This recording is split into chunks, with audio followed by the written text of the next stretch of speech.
Yeah మీరు చూడగలరు. So video clear గానే ఉంది కదండి మీకు స్ట్రీమ్ అయ్యేది. ఒక్క నిమిషం నేను ఇక్కడ కట్ చేస్తాను మీ కాల్. ఒకసారి ఆడియో కూడా చెక్ చేయండి. హలో, మీకు క్లియర్ ఉందా అండి నా ఆడియో?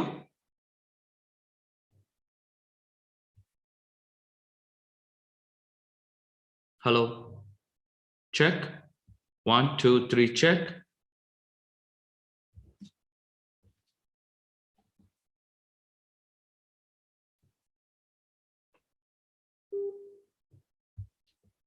మీ ద్వారా డయల్ చేయబడ్డ నంబర్ ప్రస్తుతం బిజీగా ఉంది. దయచేసి తర్వాత ప్రయత్నించండి.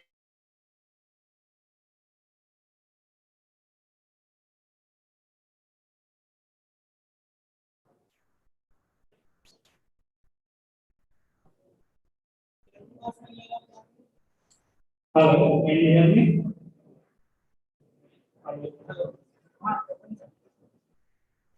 Hello, sir, audio. యా నా వాయిస్ క్లియర్ ఉందా అండి? Hello, hello. Hello, check. Check 1 2 3. Hello, can you hear me? Yes అండి, I can hear you. Okay, sir. Thank you. నా వాయిస్ కూడా క్లియర్ గా ఉంది కదా? Voice clear. ఓకే ఓకే అండి, thank you. Thank you. Thank you.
On చేయి. కానీ సాఫ్ట్వేర్ వేసుకోవాలండి డైరెక్ట్ కనెక్ట్ అయిపోతాం ఏంటి సార్? కెమెరా ఆ, కెమెరా మీరు కనెక్ట్ చేస్తారు కదా సాఫ్ట్వేర్ వేసుకుంటారు మీరు? ఆ. ఈ ల్యాప్టాప్ లో సాఫ్ట్వేర్ లేదు కదా అది ఆటోమేటిక్ తీసుకుంటుంది. ఇదా అంటే ఈ కేబుల్ ఆ, ఏమంటారు నా కేబుల్ HDMI ఎస్బిఐ ఆ. ఎస్బి టు HDMI వీడియో వచ్చిందా? వీడియో వచ్చిందా? వీడియో వచ్చిందా? వీడియో వస్తుందా?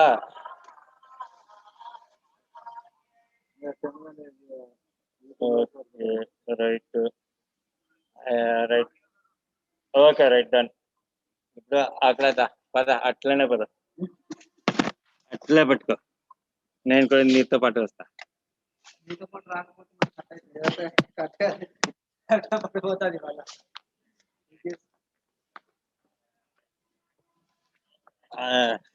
సరస్వతి దేవి దగ్గర.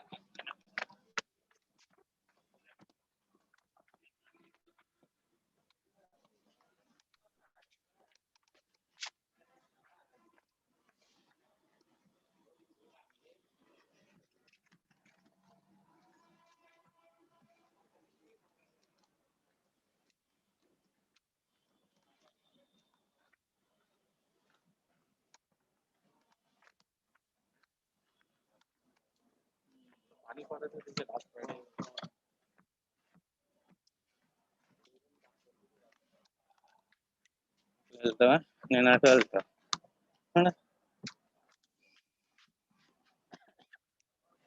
Please stay.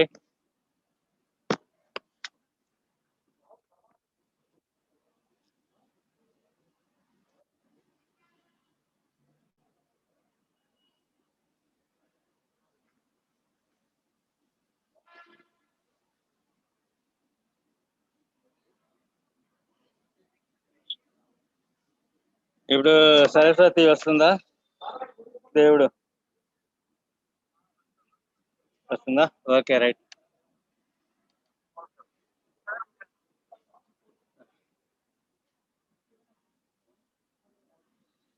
అంతేమా, ఇప్పుడు లోపల వెళ్ళిపోతాం.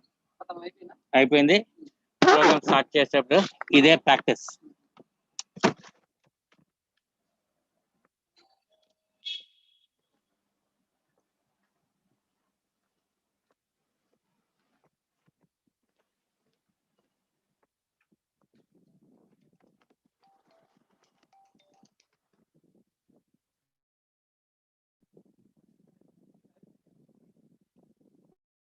ఈ ఫోన్ లో ఉంది,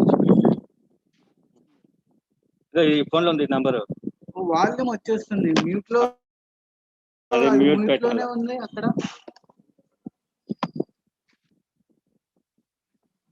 మ్యూటే ఉంది సార్.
Now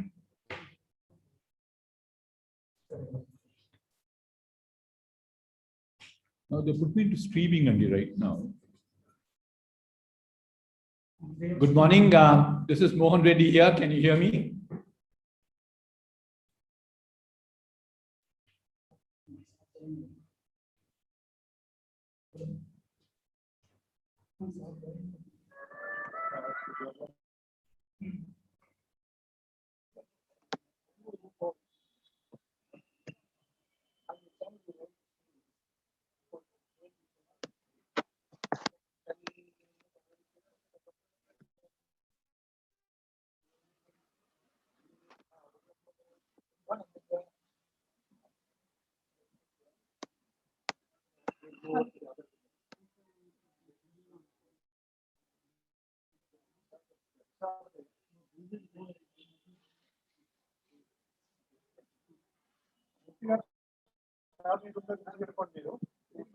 అక్కడ వీళ్ళు ఎందుకు అక్కడ వచ్చేస్తారు.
వెనక కుర్చీలో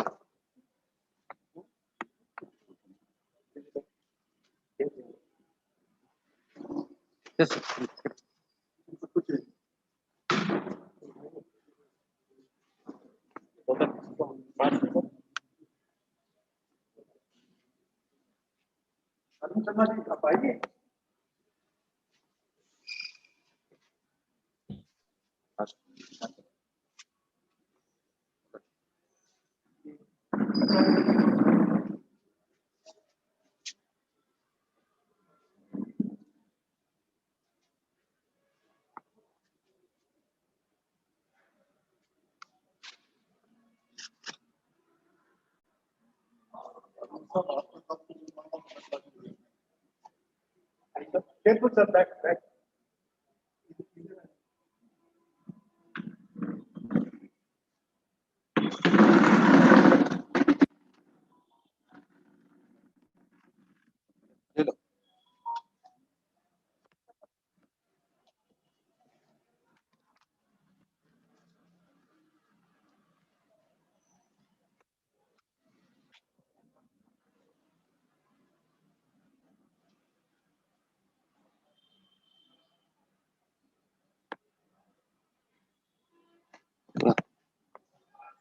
Disconnect.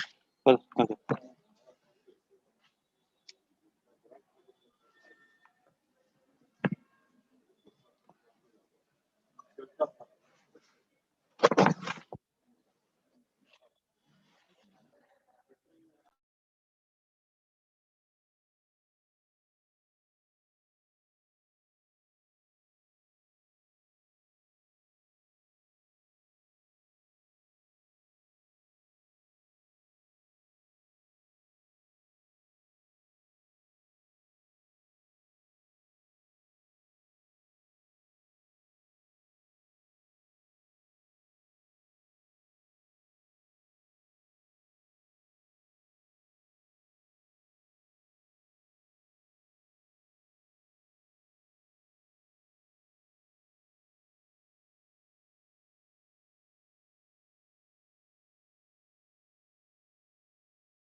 Hello, check 1, 2, 3.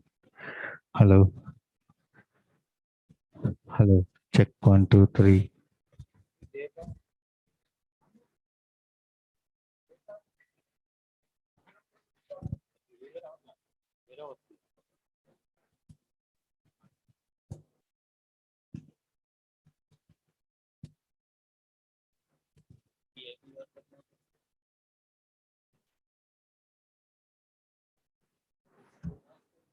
Hello.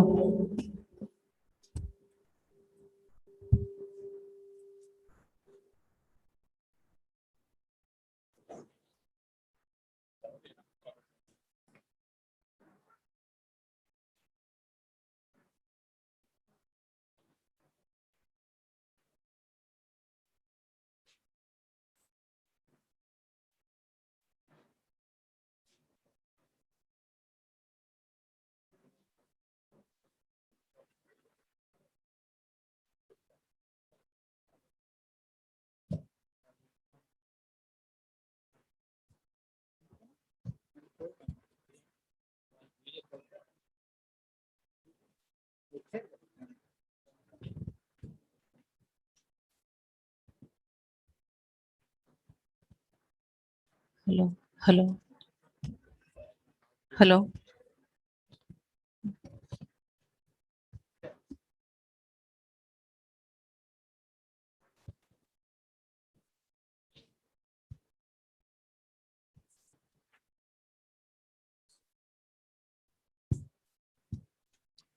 Can you see my presentation? Education is the foundation upon which we build our future.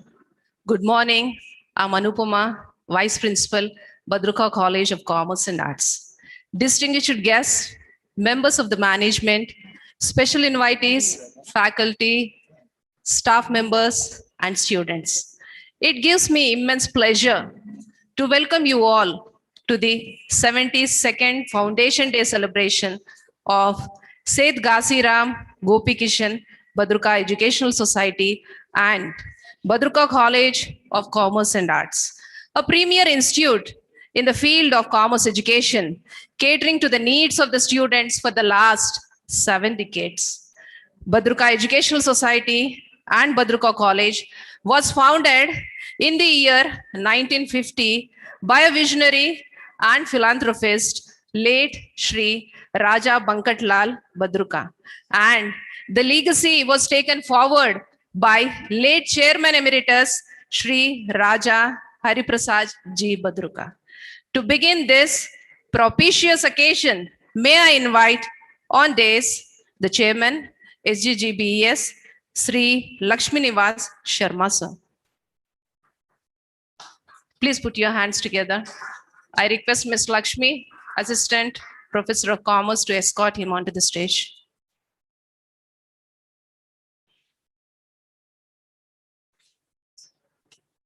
Namaskar, sir. Please.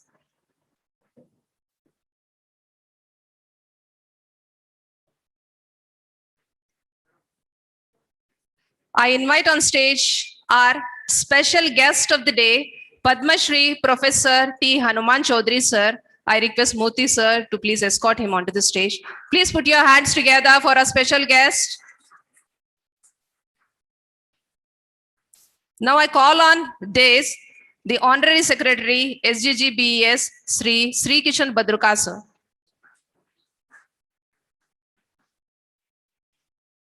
Namaskar. Now I invite on stage the Joint Secretary, SGGBES, Shri Ravi Badruka sir. So please come on to the stage.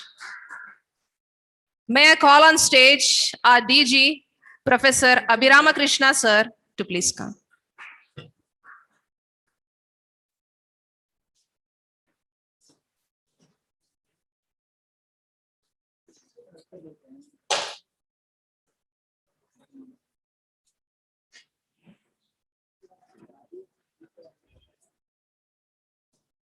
I also welcome our chief guest, Padma Bhushan, Dr. K.I. Varaprasad Reddy sir, and guest of honor, Padma Shri, Dr. B.V.R. Mohan Reddy sir, who will be joining us through virtual mode in a short while from now.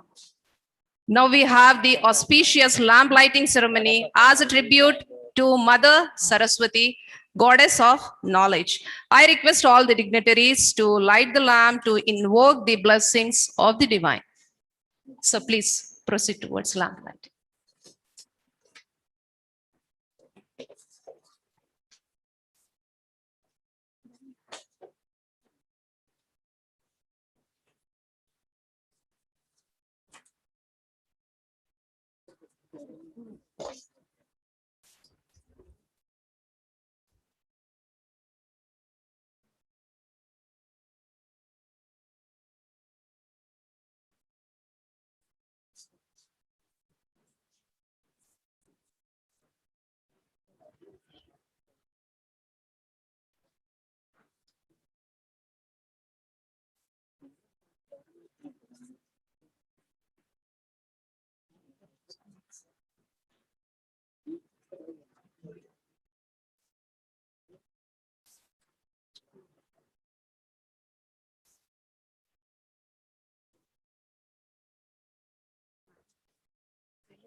Now we have the prayer by Miss Bhavani, Assistant Professor of Sanskrit. Shri Gurubhyo Namaha. Om Asato Ma Sadgamaya Tamaso Ma Jyotirgamaya Mrityorma Amritangamaya. Om Shanti, Shanti, Shanti. We pray to the Almighty to lead us from darkness towards light, from unreal to the real, and from death to immortality. Let there be eternal peace everywhere. Thank you. Now I request our Honorary Secretary, Sri Kishan Badruka sir, a visionary and a person with extraordinary acumen, to give the welcome address on this occasion. So.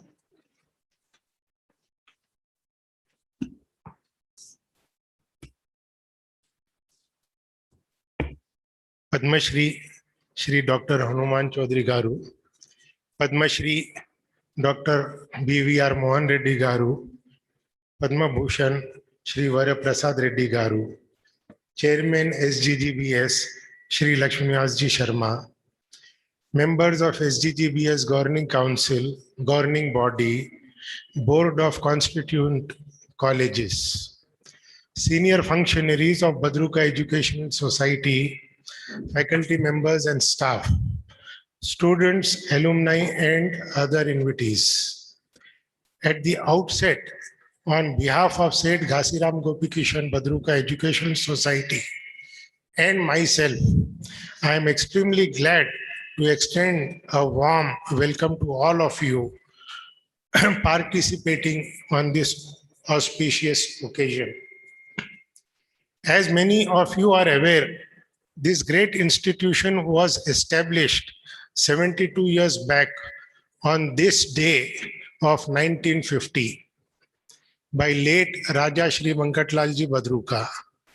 The then Chancellor of Osmania University, Mr. M.K. Velodi, ICS, formally inaugurated the first commerce college affiliated under Osmania University. So this was the first college, for information of all, which was a private college affiliated to the Osmania University way back in 1950. Late Shri Hari Prasad Ji Badruka had contributed relentlessly for over 5 decades for the growth and development of the society.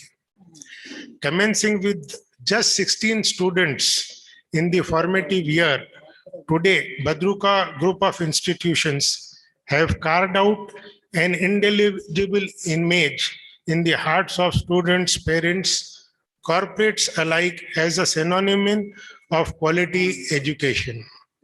Today, the society has on rolls more than 4,500 students pursuing various undergrad and PG courses in commerce, science, management, and allied disciplines. More than a lakh of alumni serving the humanity across globe make the alma mater proud.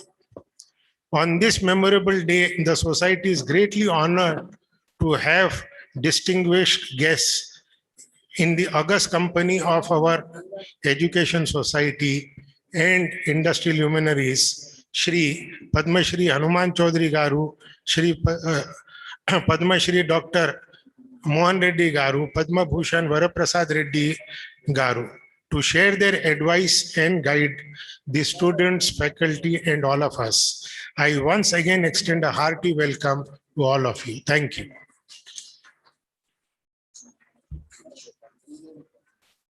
Thank you, sir, for your welcome speech and also recalling the past of Badruka. May I request our chairman, Sri Lakshminivas Sharma, sir, to address all of us on this occasion.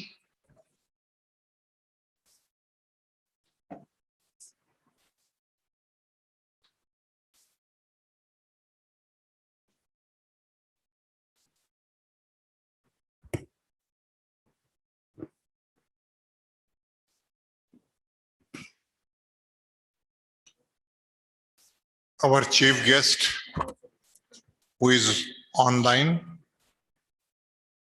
Padma Bhushan, Dr. Varaprasad Reddy, our guest of honor, Padma Shri, Dr. BVR Mohan Reddy Garu, our special guest today, who is present with us here, Padma Shri, Dr. T. Hanuman Chaudhary Garu, Sri Kishan Badruka, Secretary of the College, our institution, Shri Ravi Badruka, Joint Secretary of the institution, one of my governing council member, Shri Arvind Sharma, who is present here, and other my colleagues on the governing council must be observing online, my colleagues on the governing council, Dr. Aviram Krishna, the Director General of the college, distinguished guests, faculty members, and students.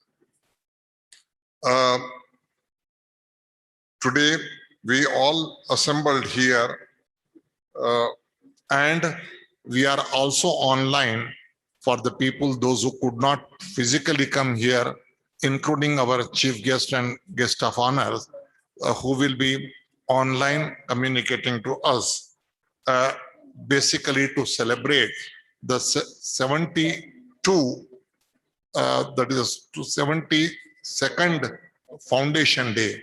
As it has been stated to you, that this college was formed in 1950. So our 72nd year starts, but it is a 72th Foundation Day, taking the first, that one.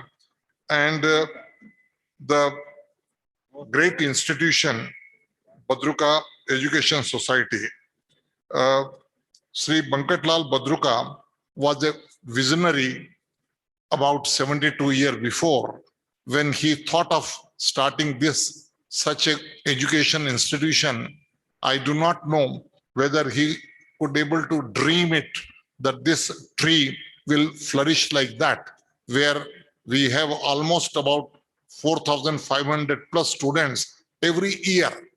And many of the students have qualified and gone there who are our ambassador in the society. I will not be speaking more because many other guests, those who are online, they are time bound and they will be coming and speaking to that.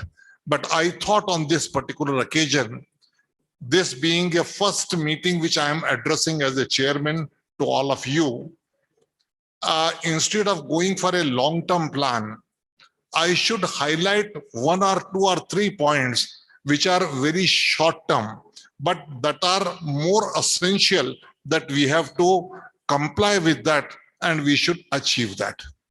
In that, what are the things which we have a plan that in 3 years' time, before we celebrate our 75th year, that is a what you call platinum jubilee, before that we should achieve.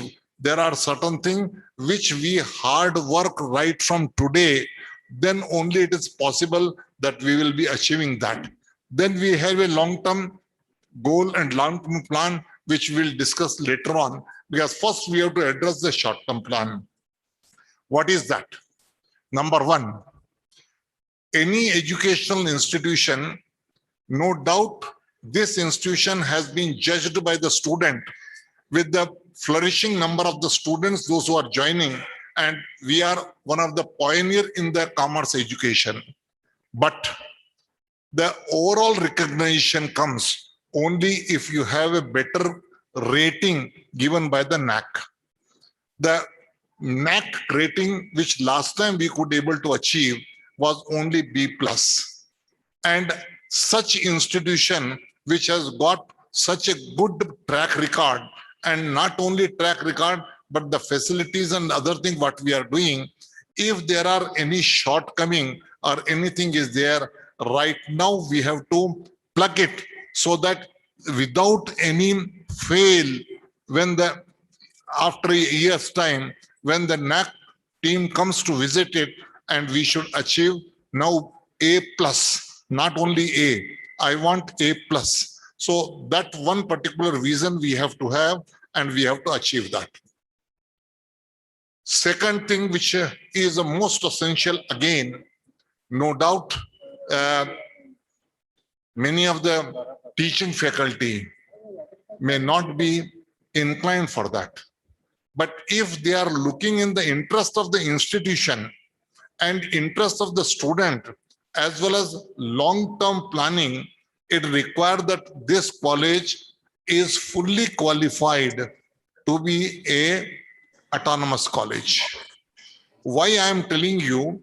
Because when you go with the syllabus, it is an age-old syllabus which is being framed by the universities, and we are teaching those students who are not marketable in the market.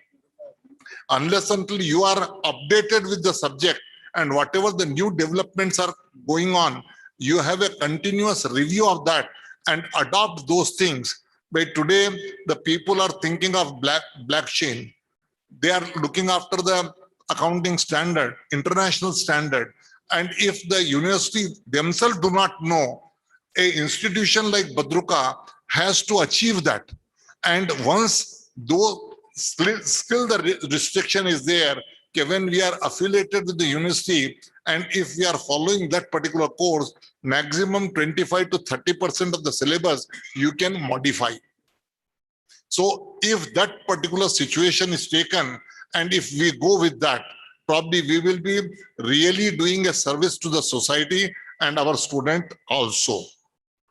The last and the third point, though I have many other points also, but I'll not be taking much more time. The third point is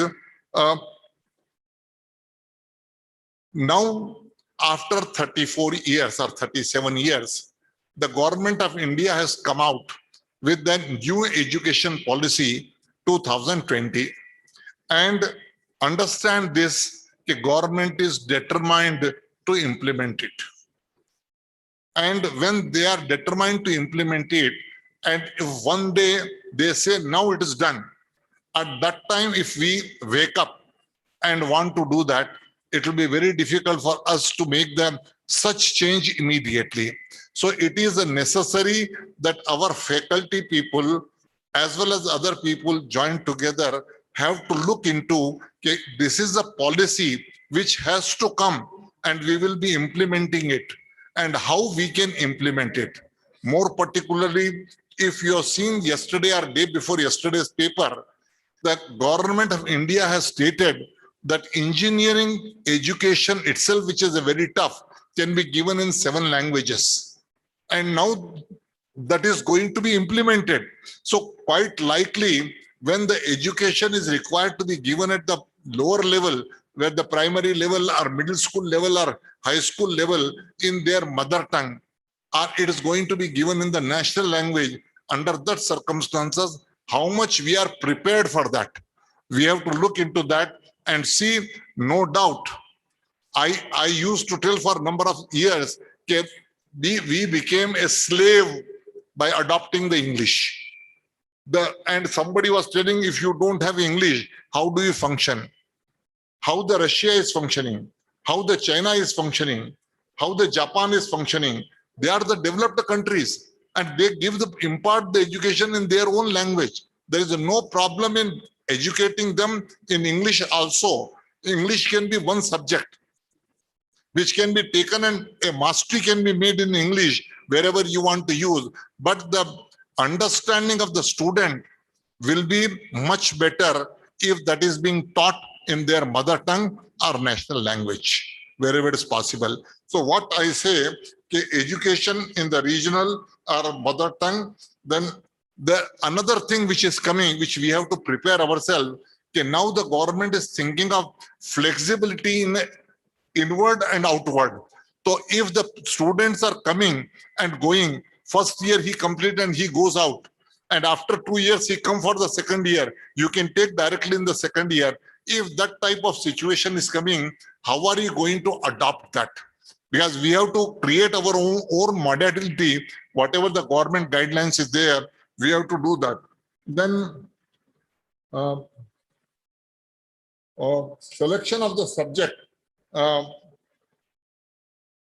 choice of student. Rather, this is another very ticklish issue. How are we going to deal with a science student can take a subject of commerce. A commerce student can take a subject of science, or they can take the arts, they can take the music. So this type of facility, when the government is thinking, are we prepared to provide that particular thing? I think for today, on this particular auspicious day, the thinking on, if we are pondering on this particular area, that itself is a good lesson for us to follow it up. And as I told you, we have to be ready for our NAC as well as autonomy. With this word, I thank everybody for giving me this opportunity. Thank you very much. Thank you, sir. For the first time, we are listening to you, sir. At this juncture, I would like to quote Dr. Abdul Kalam, the missile man. He said, dream a dream which does not let you sleep. Will definitely work on those lines, sir. Thank you for your insightful words. Before we have the lecture of the special guest, Padma Shri Professor T. Hanuman Chaudhary, sir, may I introduce him to all of you. Yes. Padma Shri Dr. T.H. Chaudhary, founding chairman and managing director of India's Overseas Communication Corporation, VSNL. He was the governor, Intelsat, Washington, and executive director in March at London. He was a member of the Prime Minister of India's National Task Force on Information Technology and Software, advisor in the rank of Minister of State to the government of AP. He was fellow of Satyam Computer Services and fellow of Tata Consultancy Services. He is the chairman of governing body of BBCIT Vignan Lara College, Guntur, Danekela Engineering College, Vijayawada. He is also the chairman of Pragna Bharati. He is the author of several books on telecommunications, IT, Indian culture, and politics.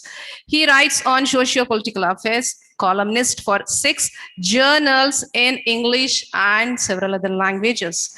He was the president of the College of Engineering Students Association. He received V. Ramaya Award in 1989 for his distinguished services. He was one of the eminent 5 engineering personalities who were felicitated by the Institution of Engineers, India. He is the recipient of Pratibha Puraskar Award. Sir received India's prestigious award, Padma Shri, in 2017. Sir will speak in the end. Reddy గారిని పిలిచేసేయండి. మోహన్ రెడ్డి గారు ముందు వచ్చేస్తారు. Okay, sir.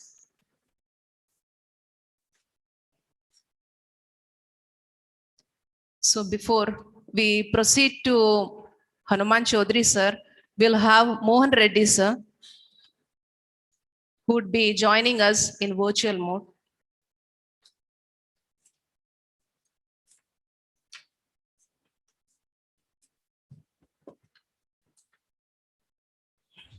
Before we have the lecture of our guest of honor, Padma Shri, Dr. BVR Mohan Reddy sir, who will be on, he has already joined us through virtual mode.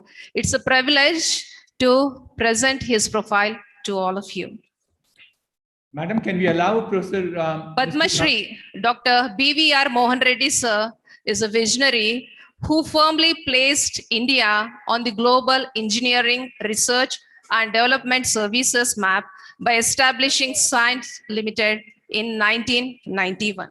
His efforts led Science to contribute more than $5 billion in cumulative exports from India to several global clients and creation of jobs for engineering professionals across 14 countries. He served as the chairman of National Association of Software and Service Companies during 2015 and 16. He also served as the chairman of CII Southern Region during 2008 and 9. And now he is the chairman of CII Education Council. He is also the founding director of T-Hub, the largest startup incubation center in the country. Reddy sir took up several leadership positions.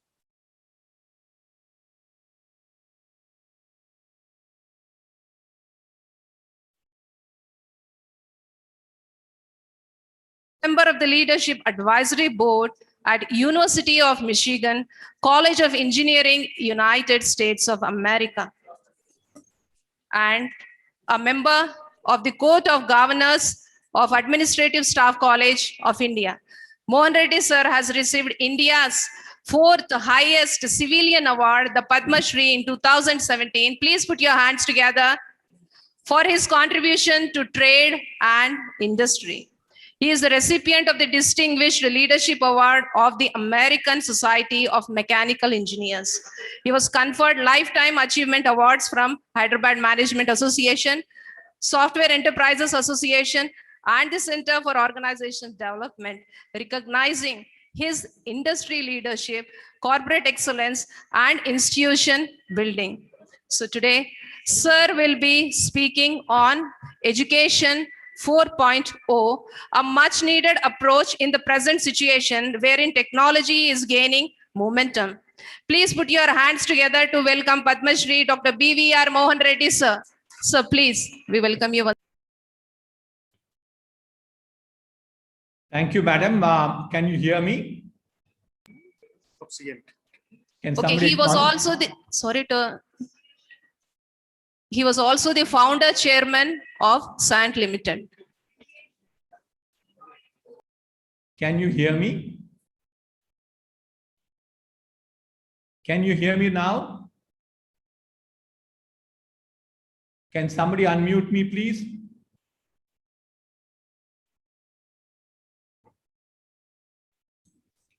We can hear you. Mohan Reddy garu, namaskar. Thank you, Professor Reddy garu. I'm not too sure whether the other people are hearing me only. Everybody is hearing, but they are in the other work. Why? We are adjusting who is first, who is next. Okay. Carry on. But I want somebody to acknowledge from the dais, Andy, for a minute, if you pardon me. Abhiram, can you hear me?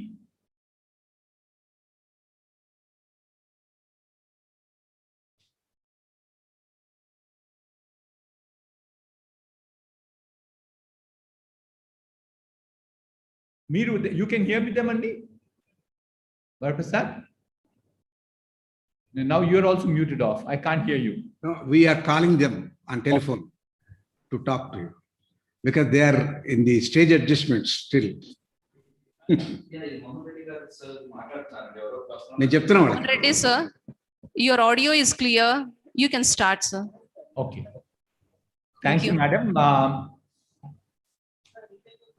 Sri Krishna Badruka, Mr. Lakshmi Nivas Sharma, Sri Hanuman Chaudhary Garu, Sri Varaprasad Reddy Garu, ladies and gentlemen, good morning to all of you.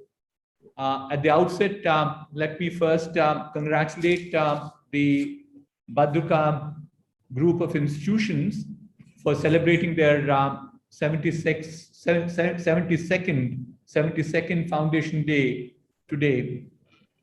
What we see around the world is that institutions don't last for too long, but the fact that Badruka lasted for 72 years, and what I heard from the chairman at this point of time makes me believe that this is an institution which is being built to last forever.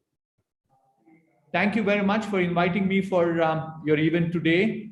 When the call came from Sri Hanuman Chaudhary Garu, I couldn't refuse or say no to him. Sir, my apologies to you for breaking the line. As you would recognize that I'm actually not in my home office. I'm actually at IIT Hyderabad, where I also serve as the chairman of the board of governors. We have a couple of review meetings today.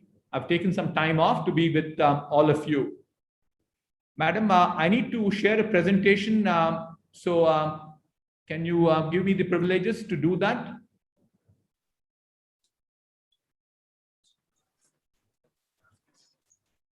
Okay. Let me see if I can share my presentation in a minute. Sir, you can share the presentation. Yes. Okay. Let's put on the full mode. Can you see my presentation now? No. It's on the presentation mode, all right. Yes, sir, we can see it. Good. Thank you. So for today's remarks to all of you, I decided to speak about Education 4.0. And many of you, if not all of you, are fairly familiar with something which has become very popularly known as the Industry 4.0. The Industry 4.0 is a reflection of the fourth industrial revolution that we're all experiencing at this point of time. I'm sure for some of you who may not be familiar, the first was more about steam and electricity. The second one was to do with assembly line manufacturing, which was largely done by Ford Motor Company. The third was the ICT revolution. And what we find now is the fourth industrial revolution, where we primarily call it as the meeting of the cyber and the physical systems. It's now, we're now in a position to make devices talk to people and people talk to devices. You are at this point of time actually listening to a device from me. I'm actually not speaking to you. I'm actually speaking to a camera and an audio system, which is transmitting thereafter to you. So they're all being now combined together, and amazing are the results that we are seeing. For the Industry 4.0 or the fourth industrial revolution to come in, we think there are four key elements which are making this happen. The first and the foremost is the amount of computing power that's coming in. It is growing by the day. Certainly, we all believe that it'll slow down at some point of time. It doesn't seem to be. Both in terms of computing power as well as storage, it is going leaps and bounds. Every 16 months to 18 months, you find that the power of computing goes by twice. The power of the cost of computing comes by half, and the size of computing is becoming also by half. So that's the big revolution that's happening, but that has been happening for last, say, since 1976. But what is interesting further is that these devices are in a position to communicate with each other. The communication capability has grown considerably. I'm sure many of you must be reading in newspapers all about 5G. And what we are doing research in IIT Hyderabad right now is more on 6G, because in 10 years from now, that's what you will see. But back to 5G itself, today that will make online surgery is a reality. We talk about telemedicine, but what will probably happen as we move forward, it will be telesurgeries that will happen, which it effectively means as the stylus moves on the surgeon's hand, sitting probably thousands of miles away, the knife is instantaneously moving on the patient. So that's the speed at which the communications are improving. And more interestingly, more and more people are being connected around the world. Connected not just people, but also devices. Our forecast right now is in this year, not this year, last year itself, actually out of the 7 billion people around the world, there are 5 billion of them on the networks. There are 15 billion things. In effect, therefore, what we are seeing is 20 billion people and things are connected together. The third phenomena is that there was these ugly looking devices which were called sensors. God gave us 5 senses: our ability to touch, our ability to see, our ability to hear, our ability to smell, our ability to taste. What we're in a position to see with technology is all these 5 senses can be very accurately mined using the technology. So the result is we are in a position to sense many things that are around, sense them much better. There is evidence at this point of time that if you look at a X-ray, a lesion on a lung that's being displayed, the doctor probably is unable to see it, whereas the computer can see it much ahead of the doctor. That's the computing power that's there. That's the ability of visualization that we are seeing currently. And finally, these devices, these ugly-looking sensors I'm talking about, have also put in teraflops of data. Amount of data. Excuse me, if somebody is not speaking, can you put yourself on mute, please? Thank you. So therefore, what's happening is there's an enormous amount of data, and this data is thereafter being now analyzed. That's basically data sciences. Thereafter, you write algorithms on top of it, which now enables you to take decisions in real time. So therefore, the whole world is changing, primarily driven by technology. So what's this change in technology that has an enormous amount of influence on education. And therefore, the education is also being called as education 4.0. No denying that it is the 4th revolution too. If you look back into education, the first revolution was more to do with the Gurukul system, where teacher had all the knowledge with them. I wouldn't even blink an eyelid when I went to a class when I knew that knowledge was only with the teacher, to hear to him extremely attentively. Thereafter, we saw the printing and publishing came in, books came into existence, books got distributed all around the world, which means knowledge also got distributed all around the world. That's 2.0. The 3.0 is when, long distance education, I could always transmit it. If you look at the TSAT channels and so on and so forth, it's unidirectional. Teacher can be sitting somewhere, the student has to listen to them carefully. That's all. He can't interact with them. It can't be a Q&A session. It's one-to-many that was happening. But the education 4.0 is going to be far, far different from what has happened in the past. We've also heard the chairman talking all about the NEP 2020. I'll come in a minute to that. That's the National Education Policy 2020, where people like me work quite intensely right now. We'll talk about a few things there. But more importantly, technology is playing a very important role in transforming the education. Because of many reasons, all right. One is to start with, sorry? Sorry, there's a small little interruption. I need to go to the full screen. It's not taking the full screen.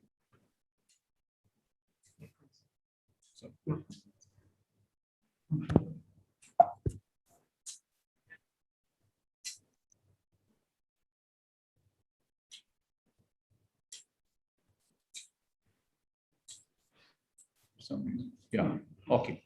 I'm sorry, there was some small challenge. So therefore, what I'm saying is the education plays an extremely important role. Sorry, technology plays an extremely important role in defining education as we move forward. And what are the key elements to it is what I will talk to you as we move forward. I just talked about the exponential change that's happening in technology. We talked about mobile, that's all to do with connectivity, cloud, Internet of Things, that's sensors, and automation of knowledge. These are the 4 key elements that are happening. But I don't want to mislead people that it is only in this area of technology that changes are happening. It's happening in areas where Dr. Varaprasad Reddy Garu has worked quite extensively. Biotechnology. We are finding more amount of advanced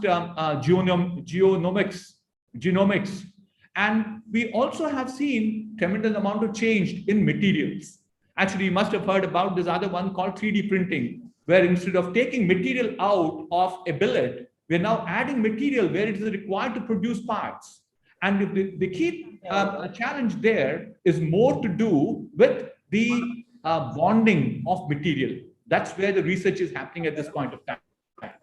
And there is enormous amount of research that's happening. We are now in a position to even do moving parts in aircrafts using 3D printing. That's one of the most difficult parts to make. Similar is the case that with autonomous vehicles. Today, there is enormous change with the vehicles itself. I'll come to them as we move forward. And also there is advanced robotics. Robotics of different types that are going on. We call it as RPA, robotic process automation. Actually, the robotic processes come in terms of handling various processes which are not physical. They're all still virtual, but they can be handled using back-end robotics. There is, as a result of this mobility and many other instances that we see, that there is a fairly large amount of requirement in terms of energy storage. You look at the renewables, which have certain cycles. The wind blows, the wind energy is on, or solar when the sun is out. But whereas you have usage, which is going to be 24/7. So the result is there is lots of changes that are occurring in terms of technology. That's the one which is the key driver. And this is actually impacting the student too. The first and the foremost thing that I'll talk about is that in this in the day and age that we live, our education has to be more student-centric. It has to be experiential learning. People have to get the experience of learning rather than just saying, listen to a lecture and get done with it. Why is that it's becoming more student-centric at this point of time? The first and the foremost is student has a number of options. What we teach in a class, I'm also a teacher. I actually teach leadership at IIT Hyderabad. So for the last 5 years now, I understand how the student profile is changing. The student is no more the student who probably could attend the class just because he has to get the attendance. He attends the class only if there's value in what you teach. So therefore, the student has a lot of options. The student also has a lot of distractions. The student 10 minutes, 12 minutes into the class, if you're not compelling, excuse me, if you're not speaking, can you mute yourself?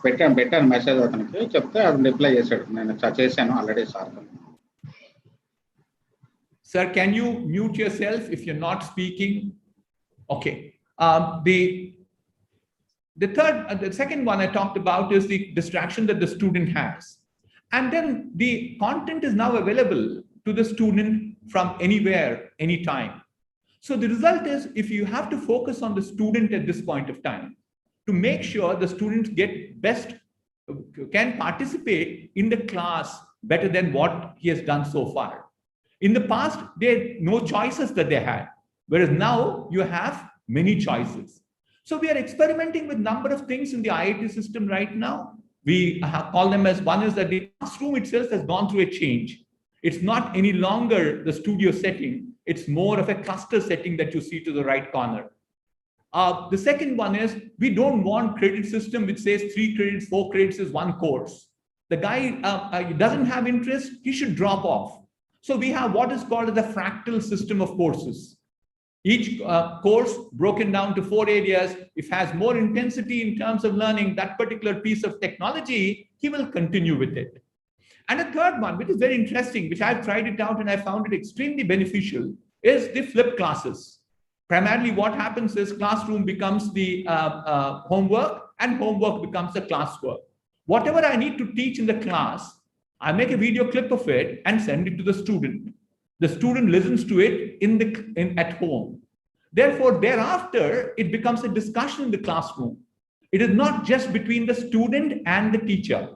You see the diagram to the right, it's also between the students. There's a fairly large amount of peer group learning. So the first and the foremost that I have to my teachers at this point of time is education is changing. It has to become more interesting to people. And when I talk about interesting, we're also trying to say we need to do gamification of education and use many other tools like virtual reality to make the content much more interesting. The pedagogy has to change. So therefore, there is a fairly large amount of responsibility on the teacher to ensure that it becomes more student-centric experiential learning. The second one that I have, yes, no, it doesn't move down. Okay. Yeah. Is that if you look at the technologies I called out, I'll be very careful on time. I'll finish at 12 or a few minutes before that. Okay. Is that we talked about a number of technologies which have come in, which are all called disruptive. Disruptive primarily because they are disrupting the existing technologies, the new ones that come in. But what we are seeing with these technologies, that they are all pervasive. They're not, I mean, in the past, they said computers, what were they used for? They were used in MIS, Management Information Systems. That was the department. But today, it's not true any longer. It's there in every conceivable industry you can think about. Whether if it is banking, finance, insurance, it's agriculture, it is retail, it is mobility, it's aerospace defense. Every conceivable industry has an extremely high intensity of usage of technology. I just in the passing said all about robotic process automation. If you are looking at call centers in the past, which was the BPO, business process automation, business process outsourcing industry, there were a lot of people taking the calls. You don't require the call centers any longer. I can get into an airline website at this point of time, use voice and make reservations. There is a robot sitting at the back end, which is doing the process automation. Actually, they are in the position to even understand contextual questions that you pose to them. In the past, it was not contextual. There were a set of questions that you can ask them, they would answer them. But that's how the technology is further progressing. So which means even if you're a commerce graduate, you need to have technology built into you. Or for that matter, you are a commerce graduate, but you want to work in a retail industry. You need to have knowledge all about how computers are being used in the retail industry.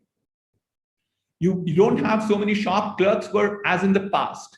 Or for that matter, people never thought in agriculture technology could be used. We're using drones. We are flying drones. And as a result of that, what we are trying to determine is 64 different characters of the crop and the soil much ahead of time. But we need our people to understand, interpret the data to make sure if there is water required, if there is intervention that's required, that the crop is now ready for harvesting, or you probably have to use any of the pesticides or fertilizers. So therefore, there is an enormous amount of interpretation that comes thereafter. But I think I wanted to emphasize that if you say, look, there are some areas only in technology is impacting, that's not true. Technology is impacting every perceivable industry, and imagination is the only limitation in terms of the type of applications that one could be doing. Learning has changed. We have been in the classroom. No longer that's going to be true. There's no denying that the pandemic has accelerated our learning in digital platforms. But as we move forward, we're very clear that it can't be just 100% classroom. Even the best of universities in the world are all now trying to say that it has to be a hybrid education. It has to be a mix between the classroom and off the classroom. The off the classroom can be both online as well as offline. And as I said, this is going to be far, far different from what it is. Several people mistake that, online classes is nothing but the teacher standing in front of a blackboard and trying to explain the same concept. No, it doesn't hold good because the student is not in your classroom. The student has tremendous amount of distractions. So your teaching pedagogy is going to be far different from what it was in the past. You did the exams. Exams were in the classroom. So you had a controlled environment. The controlled environment doesn't exist any longer. And I think our chairman mentioned about, NEP, talking about exits and entries. We want to give a certificate at the end of 1 year, a diploma at the second year, a degree at the third year, or a BTech degree after fourth year, for instance, in technology institutions. Several variants are coming by. So I think education institutions are to get ready in terms of the hybrid teaching to our students. The fourth one I have is, it is no longer at this point of time, education is all about just professional skills. It's not just learning thermodynamics or heat transfer for a mechanical engineer, or just learning all about accounting. In the world that we live, as the world shrinks in terms of size, it's become globalized. You certainly find the type of skill requirements are far different. In addition to professional skills, you require soft skills, especially our ability to think critically. You analyze an instance, interpret it, make an inference out of it, and then you have to have the ability to solve the problem.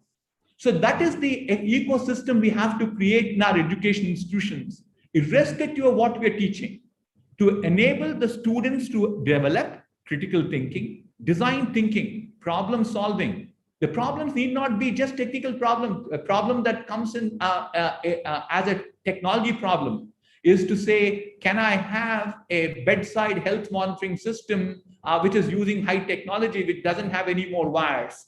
That's a technical problem. But if you say, look, there is an autonomous car, but then now the legal problems are far different. So even our legal education, because if an autonomous car meets with an accident, God forbid, there are 1 or 2 instances that we have seen in the world, then who is responsible for it? There's no driver there. So is the owner of the car responsible for it? Or is the guy who manufactured the car who is responsible for it? Or the government which gave the license is responsible for it?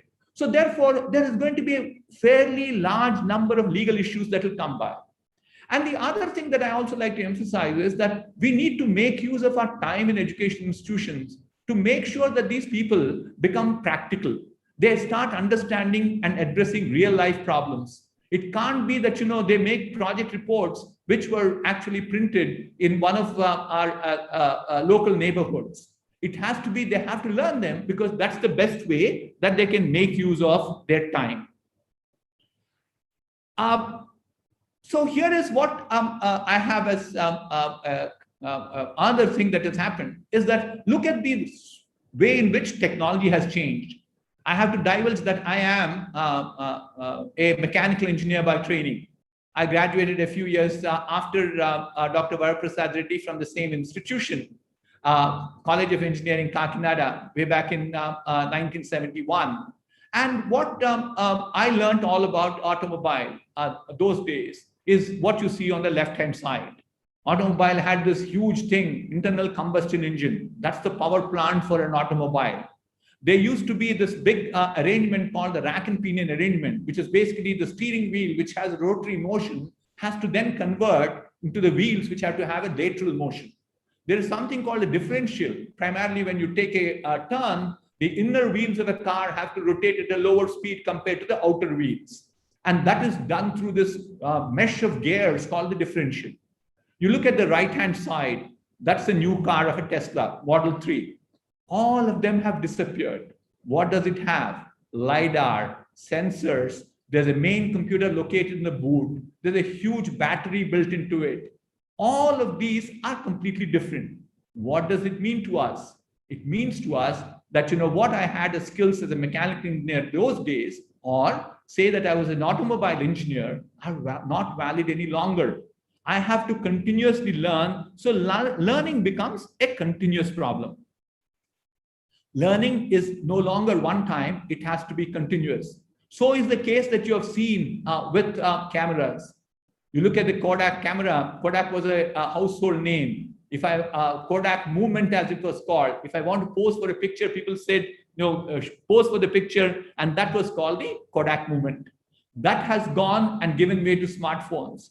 Today, I believe every one of us is also a good cameraman. We otherwise used to say, where is the cameraman in a wedding or an event of this nature?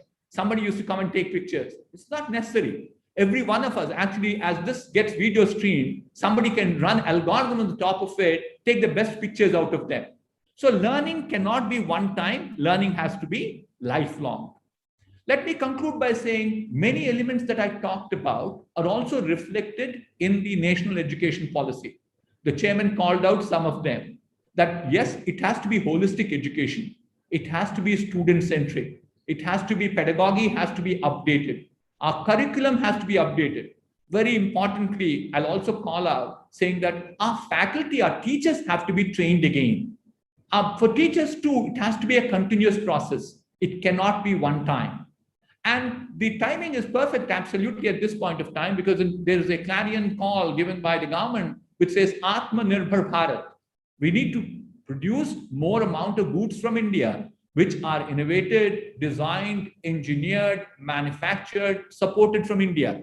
So therefore, I think the education policy has been taking into account all these.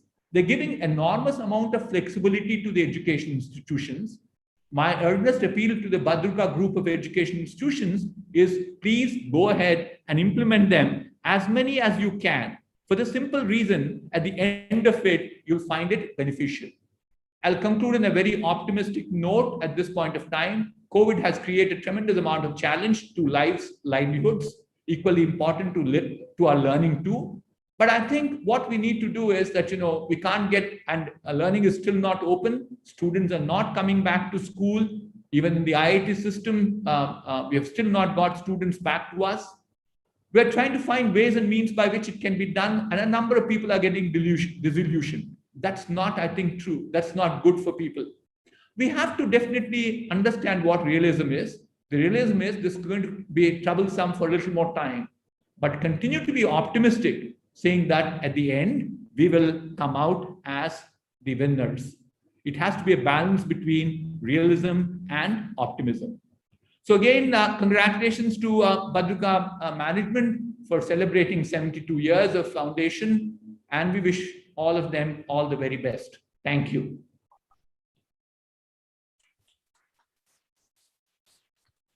Thank you, sir, for your informative lecture. As you said, absolutely true, sir. The education should be student-centric with experimental learning, and the students and the teachers should get adapted to the changing teaching methodologies. Thank you, sir. Thank you very much. And thank you for sparing your time and joining us on this occasion. Thank you very much. Now we shall proceed to our next speaker. That's our chief guest.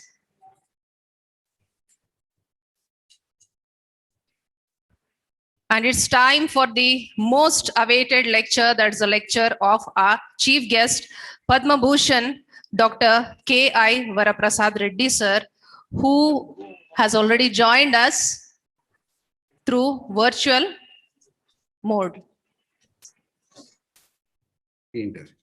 So it's a great matter of pride for me to introduce him to all of you. May I take the privilege to present the profile of our chief guest for the day, Padma Bhushan, Dr. K.I. Varaprasad Reddy Garu. Dr. Reddy Garu founded Shanta Biotechnics Limited in 1993, an Indian biotechnology company based in Hyderabad. And it's the first Indian company to develop, manufacture, and market recombinant human healthcare products in India. He was also the it was also the first company to develop and produce indigenous rDNA hepatitis B vaccine, followed by several other high-end vaccines of international standards made available at affordable prices. Recently, Sanofi Group has acquired a majority stake in Shanta Biotechnics, and Dr. Reddy continues to be the chairman of the company.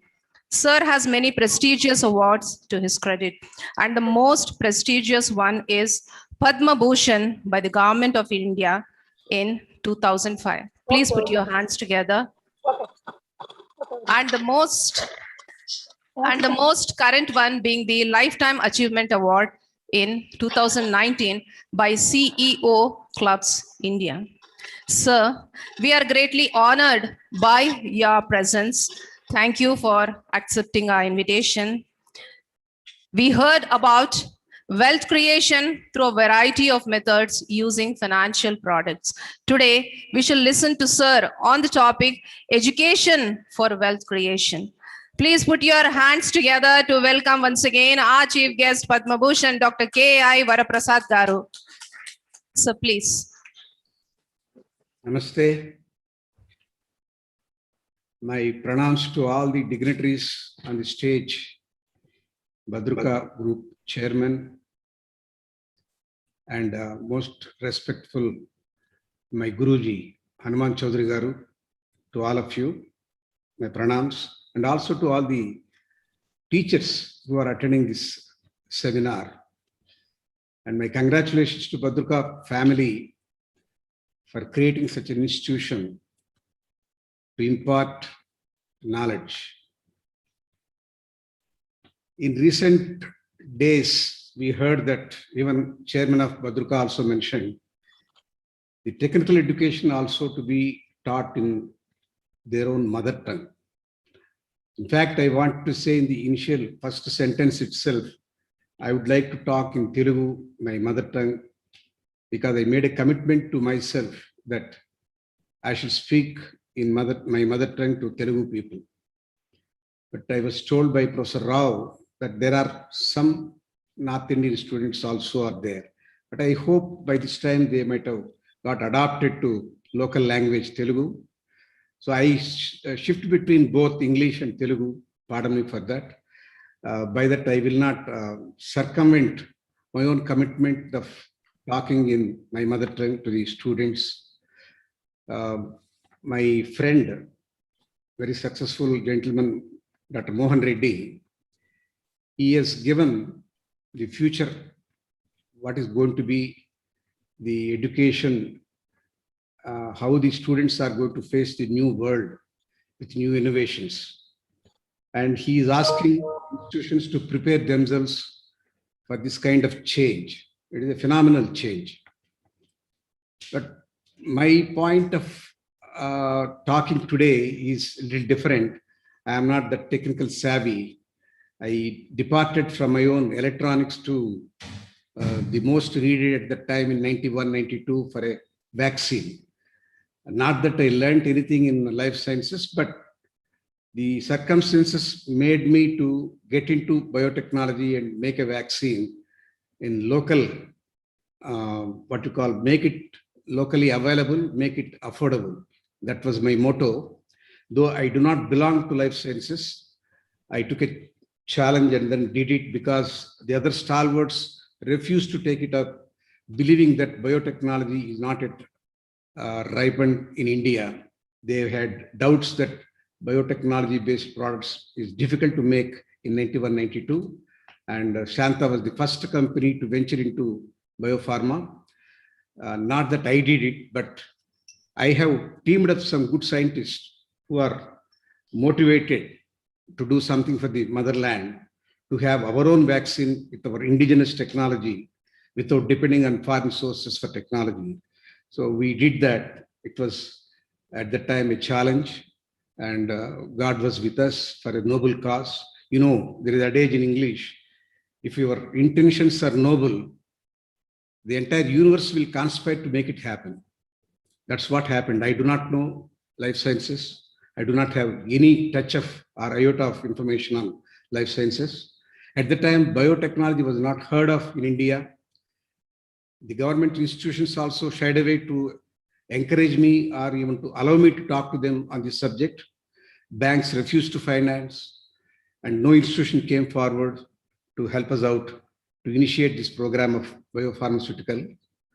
But in spite of all the what you call negatives or many objections from government side and the discouragement by financial institutions, we could do it because it was needed for the society to have a vaccine to save our children from deadly hepatitis B infection.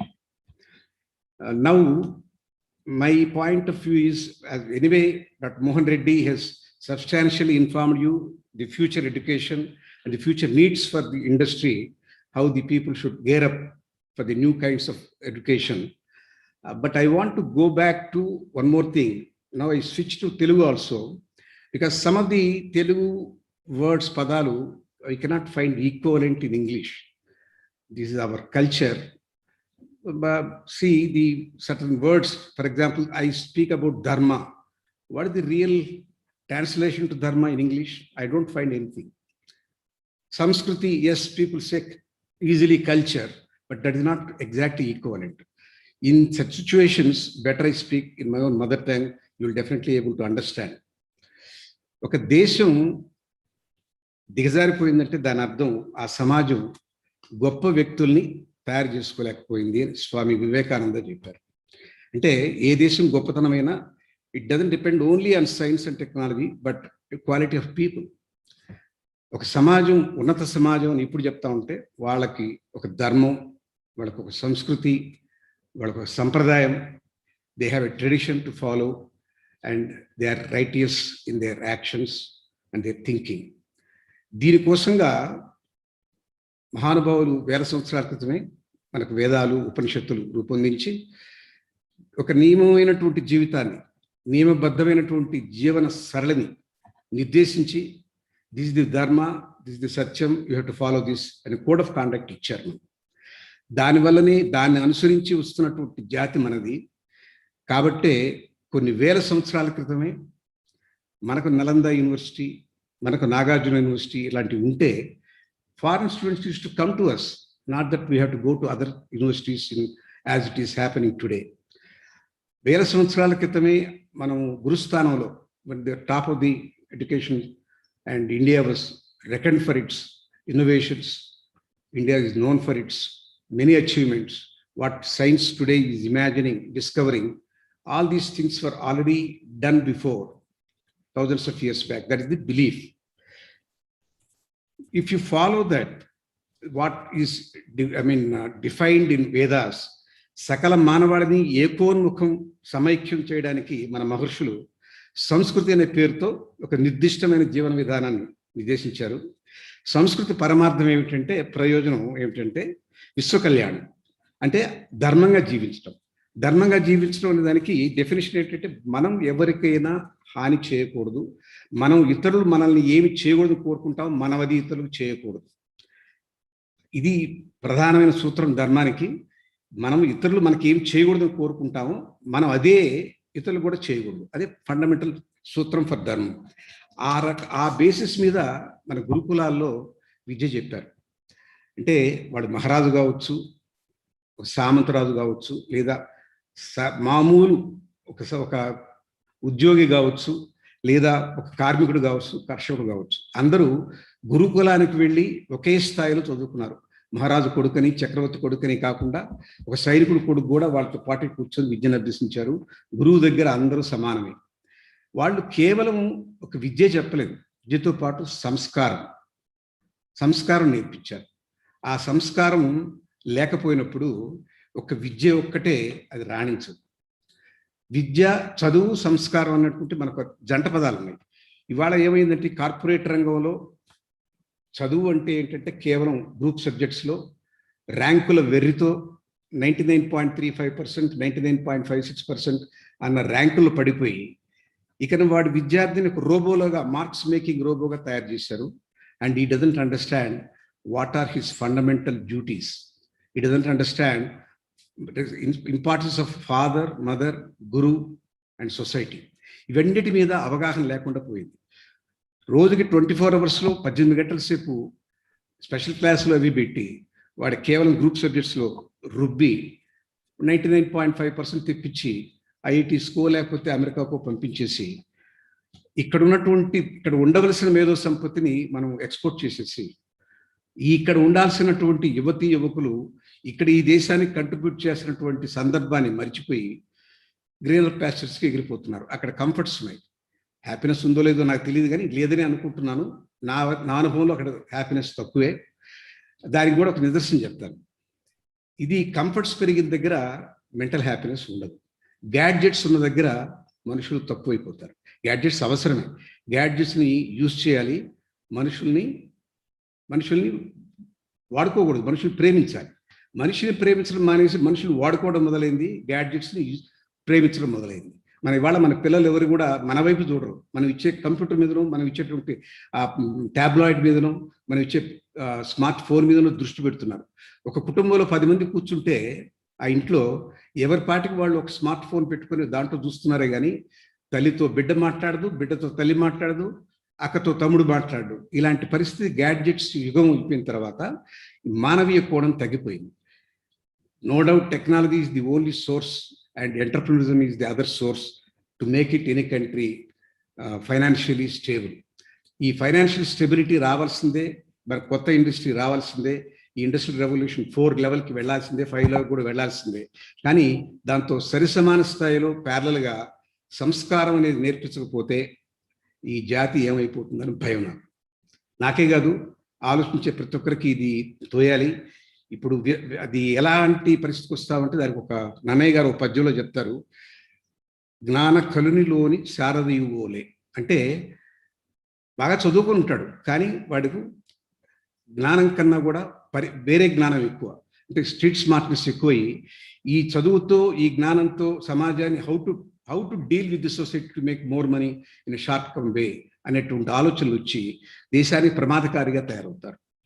దేశానికి ప్రమాదకారిగా తయారయ్యే వాళ్ళలో నిరక్షరాస్యులు కాదు. నిరక్షరాస్యులు వాళ్ళ వల్ల జరిగే హాని చాలా తక్కువ, చదువుకున్న వాడు చేసే హాని చాలా ఎక్కువ. That is very more dangerous. కాబట్టి చదువుకున్న వాడి చేతిలో సంస్కారం లేకపోతే వాడి వల్ల కలిగే అనర్థం సొసైటీకి చాలా ఎక్కువ ఉంటుంది. కాబట్టి చదువుతో సమానంగా ప్రతి స్కూల్లోనూ, ప్రతి విద్యా ఇన్స్టిట్యూషన్స్లోనూ పకడ్బందీగా పక్కన ప్యారల్గా మనమేమిటి, మన సమాజం ఏమిటి, మన సమాజంలో చెప్పవలసినటువంటి ఆర్ష ధర్మాలు ఏమిటి, మనకున్న సంప్రదాయాలు ఏమిటి, సమాజంలో నీకు ఉండాల్సినటువంటి బాధ్యతలు ఏమిటి, ఇవన్నీ కూడా చెప్పకపోతే పిల్లవాడికి వాడు కేవలం మార్క్స్ సంపాదించే రోబోగా తయారై వాడు దేశానికి అతి ప్రమాదకారిగానే కాగలడు, లేదా దేశానికి కొంత కంట్రిబ్యూట్ చేయగలడు. కానీ ఈ ప్రమాదాన్ని తప్పించుకోవాలంటే మాత్రం చదువుతో సమానంగా మనం దాన్ని తప్పనిసరిగా యాడ్ చేయాల్సినటువంటి ఎలిమెంటు సంస్కారం. Character building is more important and definitely should go along with technology development. And without character development only education doesn't lead him to anywhere. Wealth without work is dangerous. Knowledge without character, very dangerous. Commerce without morality is dangerous. Science without humanity is unimaginable and undependable. Politics without principles also are very dangerous. ఇలాంటి లక్షణాలన్నీ ఒక చదువుతో పాటు సమానంగా నేర్చుకోకపోయినట్లయితే ఈ జాతికి జరిగే అనర్థం ఇవాళ మనం ఆల్రెడీ చూస్తున్నాం. ఇప్పుడు ఏ స్టూడెంట్ కూడా సంపూర్ణమైన విశ్వాసంతో లేడు. నేను ఈ డిగ్రీ తీసుకుని సమాజంలోకి వెళ్ళినప్పుడు ఈ అస్తవ్యస్త వ్యవస్థలో నాకు న్యాయం జరుగుతుంది, నేను కోరుకున్న జాబ్ దొరుకుతుంది, లేదా నేను అనుకున్న ఇండస్ట్రీ పెట్టగలను అన్న ధైర్యం, మనోధైర్యం లేదు. ఇవాళ ఆత్మహత్యలు ఎక్కువ అవుతున్నాయి. ఎందుకని? క్యారెక్టర్ బిల్డింగ్ లేదు, సమాజం పట్ల అవగాహన లేదు. సమాజం ఎలా ఉంటుందో దాంట్లో కష్ట నష్టాలు ఏమిటి, ఎలాంటి చెడు ఉంటుంది, ఎలాంటి మంచి ఉంటుంది, ఎక్కడ మీకు సమాజంలో వ్యక్తులు మీకు ఉపయోగపడతారో, ఎలా ఉపయోగపెట్టుకోవాలో, వాళ్ళతో మాట్లాడవలసిన స్కిల్ సెట్స్ ఏమిటి, అసలు ఒక ఆత్మీయత పెంచుకోవడం ఎట్లా, మానవీయ సంబంధాలు మనుగడ సాగించడం ఎట్లా.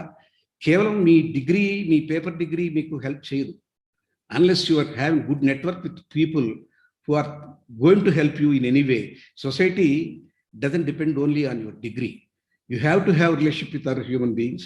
అది మీరు అచీవ్ చేయాలంటే తప్పనిసరిగా మీకు ఒక అవగాహన, మానవ ప్రవర్తన మీద, మానవులు ఎట్లా బిహేవ్ చేస్తారు, వాళ్ళ మధ్య ఉండాల్సిన సామాజిక బాధ్యతలు ఏమిటి, అనుబంధాలు ఎలాంటివి, ఇవన్నీ లేనటువంటి వ్యక్తి ఒక రోబోలాగా మార్క్స్ మాత్రం సంపాదించి ఒక మ్యాథ్స్లోనో, ఫిజిక్స్లోనో, కెమిస్ట్రీలోనో, జువాలజీలోనో, బాటనీలోనో, కెమిస్ట్రీలోనో మార్కులు తెచ్చుకుంటే మాత్రమే సరిపోదు.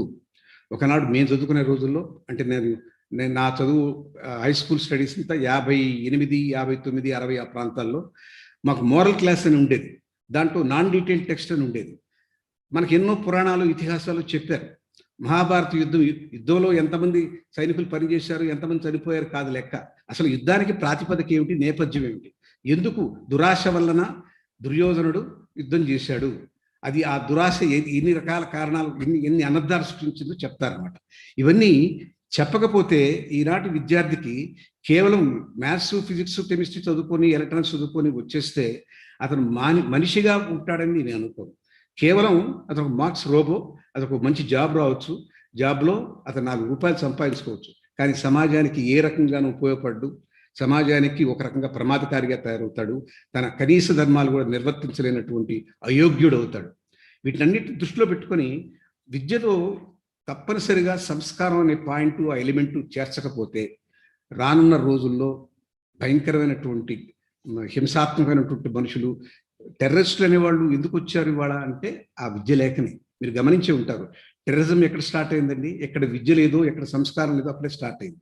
అంటే వాళ్ళకి అణిచిపెట్టబడ్డారన్నటువంటి భావం ఉందే కానీ మనకు జరిగినటువంటి ప్రయోజనం ఏమిటో సమాజం ద్వారా అనే విషయం తెలియలేదు. ఈ టెర్రరిస్ట్గా మారిన వాడు వాళ్ళ కుటుంబీకులంతా సమాజంలో, సభ్య సమాజంలో ఉన్నారు, బతుకుతున్నారు. వాళ్ళ బతకగలిగిన అవకాశం ఎవరిచ్చారు? సమాజం ఇచ్చింది. ఆ విషయం మర్చిపోతున్నారు వాళ్ళు.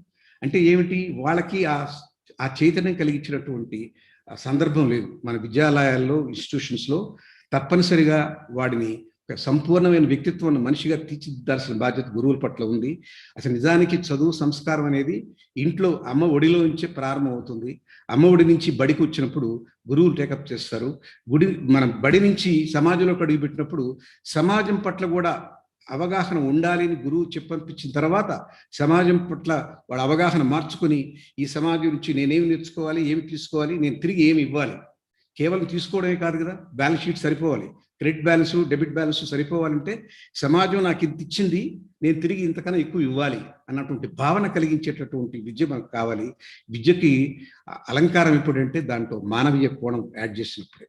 దయచేసి మళ్ళీ పాత రోజులకు వెళ్ళి మీరు ఆ మోరల్ క్లాస్, పురాణ ఇతిహాసాలు చెప్పి వాళ్ళ సమగ్రమైన వ్యక్తిత్వాన్ని మనుషులుగా రూపుదిద్దించకపోతే చాలా చాలా ప్రమాదాలు జరుగుతాయి. ఇవాళ ఉన్నటువంటి కార్పొరేట్ విద్యా సంస్థలు మీకు చూసే ఉంటారు, మా నెల్లూరులో బోర్డులు ఉన్నాయి అట్లాంటివి. 99.35, 99.45 అని టీవీల్లో డంకా బజాయిని చెప్తుంటారు. కేవలం వాళ్ళు అట్లా చెప్పే దగ్గర వాళ్ళు చెప్పని విషయం ఏంటంటే, అలాంటి ఇన్స్టిట్యూషన్స్లో ఇటీవల కాలంలో ఒక లెక్క తేల్చారు, 360 మంది స్టూడెంట్స్ ఆత్మహత్య చేసుకుని చచ్చిపోయారు ఈ ఒత్తిడి తట్టుకోలేక. అంటే వాళ్ళకి జీవితం పట్ల అవగాహన ఏర్పరచలేదు. జీవితం అంటే కేవలం మార్కులు మార్కులు మార్కులు అని చెప్పారు. మార్కులు అక్రమార్కులుగా తయారు చేశారు, ప్రజల్లోకి వదిలిపెట్టారు. వాళ్ళ వల్ల ఏ రకమైనటువంటి మేలు జరగదు. ఈ సమాజం ఇంకా దిగజారిపోతుంది. అది అలాంటి ఆ వ్యక్తుల్లో జీవ వైవిధ్యానికి, జీవ వైరుధ్యానికి తేడా తెలియనటువంటి మనుషులుగా తయారయ్యారు. ఎలాంటి వాళ్ళు మనకు కావాలి ఈ సమాజానికంటే? దేశ ఆర్థికాభివృద్ధి తప్పనిసరిగా అవసరం, దానికి పరిశ్రమల ఆవశ్యకత ఉంది. పరిశ్రమల ఆవశ్యకత అంటే వ్యవస్థాపకత, ఎంటర్ప్రిన్యూర్షిప్ చాలా ముఖ్యం. మీ కోర్సులో ఇవాళ చాలా మనకు ఇంచుమించుగా 550 మేనేజ్మెంట్ స్కూల్స్ ఉన్నాయి దేశంలో, కానీ ఎక్కడ కూడా ఎంటర్ప్రినర్షిప్ మీద ఒత్తిడి పెట్టేటటువంటి కోర్సు నాకు కనపడలేదు. ఉన్నాయనుకుంటాను, ఐఎస్బిలో ఉందని విన్నాను, కానీ దీనికి ఇంకా ఎక్కువ ఇంపార్టెన్స్ ఇవ్వాలి. ఇతర దేశాల్లో ఈ సంఖ్య 10 రెట్లు ఉంది. అక్కడ ఇటీవల కాలంలో MIT నుంచి వాళ్ళు లెక్క చూశారు, 2500 మంది స్టూడెంట్స్ 33 లక్షల మందికి ఉద్యోగాలు ఇవ్వగలిగే అవకాశం కల్పించారు స్టార్టప్ కంపెనీస్తో. అలాంటి వ్యవస్థ ఇక్కడ రావాలి. అందరూ జాబ్ సీకర్స్గా ఉండకూడదు, జాబ్ ప్రొవైడర్స్గా మారాలి. దేశానికి సంపద పెంచాలి. ఆ సంపద సరైన పద్ధతిలో న్యాయ విచక్షణతో సంపాదించే సంపదగా ఉండాలి. లేకపోతే ఇవాళ మన దేశంలో ఉన్న పరిస్థితి మీకు చెప్పాలంటే 96% అది దేశ సంపద పెరిగింది. డెఫినెట్గా మన ఇండిపెండెన్స్ వచ్చాక దేశ సంపద పెంచుకున్నాం, కానీ దాంట్లో 96% సంపద 4% మనుషుల దగ్గరే ఉండిపోయింది. వాళ్ళెవరో మీకు తెలుసు, అదానీలు, అంబానీలు. మిగతా 96% మధ్యతరగతి, బిలో మధ్యతరగతి. మనకు 23 కోట్ల మంది బిలో పవర్టీ లైన్ బతుకుతున్నారు. ఎందుకని? అంటే సంపద ఈక్విటబుల్ డిస్ట్రిబ్యూషన్ లేదు. ఈక్విటబుల్ డిస్ట్రిబ్యూషన్ లేకపోవడానికి కారణం ఏమిటి? సంస్కారం లేకపోబట్టే. కానీ ఇవాళ సంపద పోగు చేసినటువంటి పెద్ద బడా మల్టీనేషనల్ కంపెనీస్ కానీ, మన నేషనల్ కంపెనీస్ కానీ, వాళ్ళకి విద్య తక్కువ కాదు, బాగా చదువుకున్నారు. లండన్కి వెళ్ళి బిజినెస్ స్కూల్లో చదువుకుంటారు, ఎంఐటికి వెళ్ళి కోర్సులు చేసుకుంటారు. వాళ్ళకి నేర్వంది ఏంటంటే మానవీయత. ఈ సంపద 10 మందికి పంచాలి. సంపద పంచినప్పుడే దేశం అంతా సుభిక్షంగా ఉంటుంది. దేశం సుభిక్షంగా ఉన్నప్పుడే మనమంతా బాగుంటాం. లోకా సంస్థ సుఖినో భవంతు అన్నటువంటి మూల సూత్రం చెప్పకుండా కేవలం కామర్సే చెప్తే ఇలాగే ఉంటుంది. సంపద 96% ఒకరి దగ్గర, మిగతా 4% సంపద 134 కోట్ల మంది మధ్య. ఇది ఏ రకమైనటువంటి ప్రగతి కానే కాదు. ఇటీవల నేషనల్ మన అంతర్జాతీయ సదస్సు వాళ్ళ ఐక్యరాజ్య సమితి వాళ్ళు ఒక సర్వేలో తేల్చి చెప్పారు, 189 దేశాల్లో మన హ్యూమన్ డెవలప్మెంట్ ఇండెక్స్ చూస్తే అది ఒక ప్రమాణం. హ్యూమన్ డెవలప్మెంట్ ఇండెక్స్ అనేది అది కొలమానం. ఏ దేశంలో ప్రజలు సుఖశాంతులతో ప్రసన్నంగా హాయిగా ఉన్నారు, చదువు ఒకటే కాదు, డబ్బు ఒకటే కాదు, హాయిగా ఉన్నారు. హ్యూమన్ ఇండెక్స్ డెవలప్మెంట్ చూస్తే మనం 139వ స్థానంలో ఉన్నాం. అది సిగ్గుగా లేదండి మనకు? 189 దేశాల్లో మనం 131వ స్థానంలో ఉన్నట్టు మన పైన 130 దేశాలు మనకన్నా బెటర్గా ఉన్నాయన్నటువంటి ఆ నిజాన్ని, నిష్ఠుర సత్యాన్ని మనం గమనిస్తే మన విద్యా నిలయంలో తప్పకుండా మానవీయ కోణాలను కూడా పెంపొందించాలి. అసలు మనిషి సంతోషంగా ఉండడానికి కారణం ఏమిటంటే సంపాదన కాదు. గివింగ్లో సుఖం లేదు, గెటింగ్లో సుఖం లేదు, గివింగ్లోనే సుఖం ఉంది. We should give more than getting. ఆ సూత్రం చెప్పక సమాజం పట్ల వాళ్ళ బాధ్యతలు గుర్తించకపోవడం వల్ల ఇవాళ ఈ అరాచకం, సంపదంతా ఒక దగ్గర గూడుగట్టుకుపోవడం, ఈ అసమానతలు, ఈ రిజర్వేషన్స్. ఎంతకాలం రిజర్వేషన్స్ పాటిస్తారు? ఎప్పుడైతే రిజర్వేషన్ పాటించారో అర్హత లేని వాడు పైన కూర్చుంటున్నాడు, అర్హత వాడు దిగాలు పడిపోయి దూరంగా జరిగిపోతున్నాడు సమాజానికి. అలాంటి వాళ్ళ వల్లనే నక్సలిజం వచ్చింది, అలాంటి వాళ్ళ వల్లే టెర్రరిస్టులు తయారయ్యారు. సమానమైన ప్రతిపత్తి లేకుండా, ప్రతిభకు గుర్తింపు లేనప్పుడు, రిజర్వేషన్సే ప్రాతిపదికగా అయినప్పుడు, అంటే కులం మీద మతం మీద ఆధారపడిన రిజర్వేషన్స్ ఇవి. అది ఆర్థికమైనటువంటి పర్పస్గా కానీ వాళ్ళు కానీ ఈ రిజర్వేషన్స్ పెట్టుకుంటే బాగానే ఉండేది. డబ్బు లేని వాడికి ఎవరికైనా సహాయం చేయాలి. వాడు రెడ్డి కావచ్చు, కమ్మ కావచ్చు, లేకపోతే బ్రాహ్మణ కావచ్చు. అతనికి ఆర్థికమైన అవకాశం లేనప్పుడు అతనికి ఇవ్వాలి. బీసీల్లో చాలామంది డబ్బున్న వాళ్ళు ఉన్నారు, వాళ్ళకి డబ్బుతో నిమిత్తం లేకుండా బీసీ కాబట్టి వాళ్ళకి ఇస్తానని చెప్పంటే దాన్ని ఆధారం చేసుకొని మీరు ఆ రకమైనటువంటి రిజర్వేషన్ సిస్టమ్ పెట్టినప్పుడు అర్హత కలిగినటువంటి మేధావంతులు ఎవరు మనకు అక్కరకు రాకుండా పోతారు, వాళ్ళు సమాజానికి దూరంగా వెళ్ళిపోతారు. అలాంటి పరిస్థితి మార్చాలి.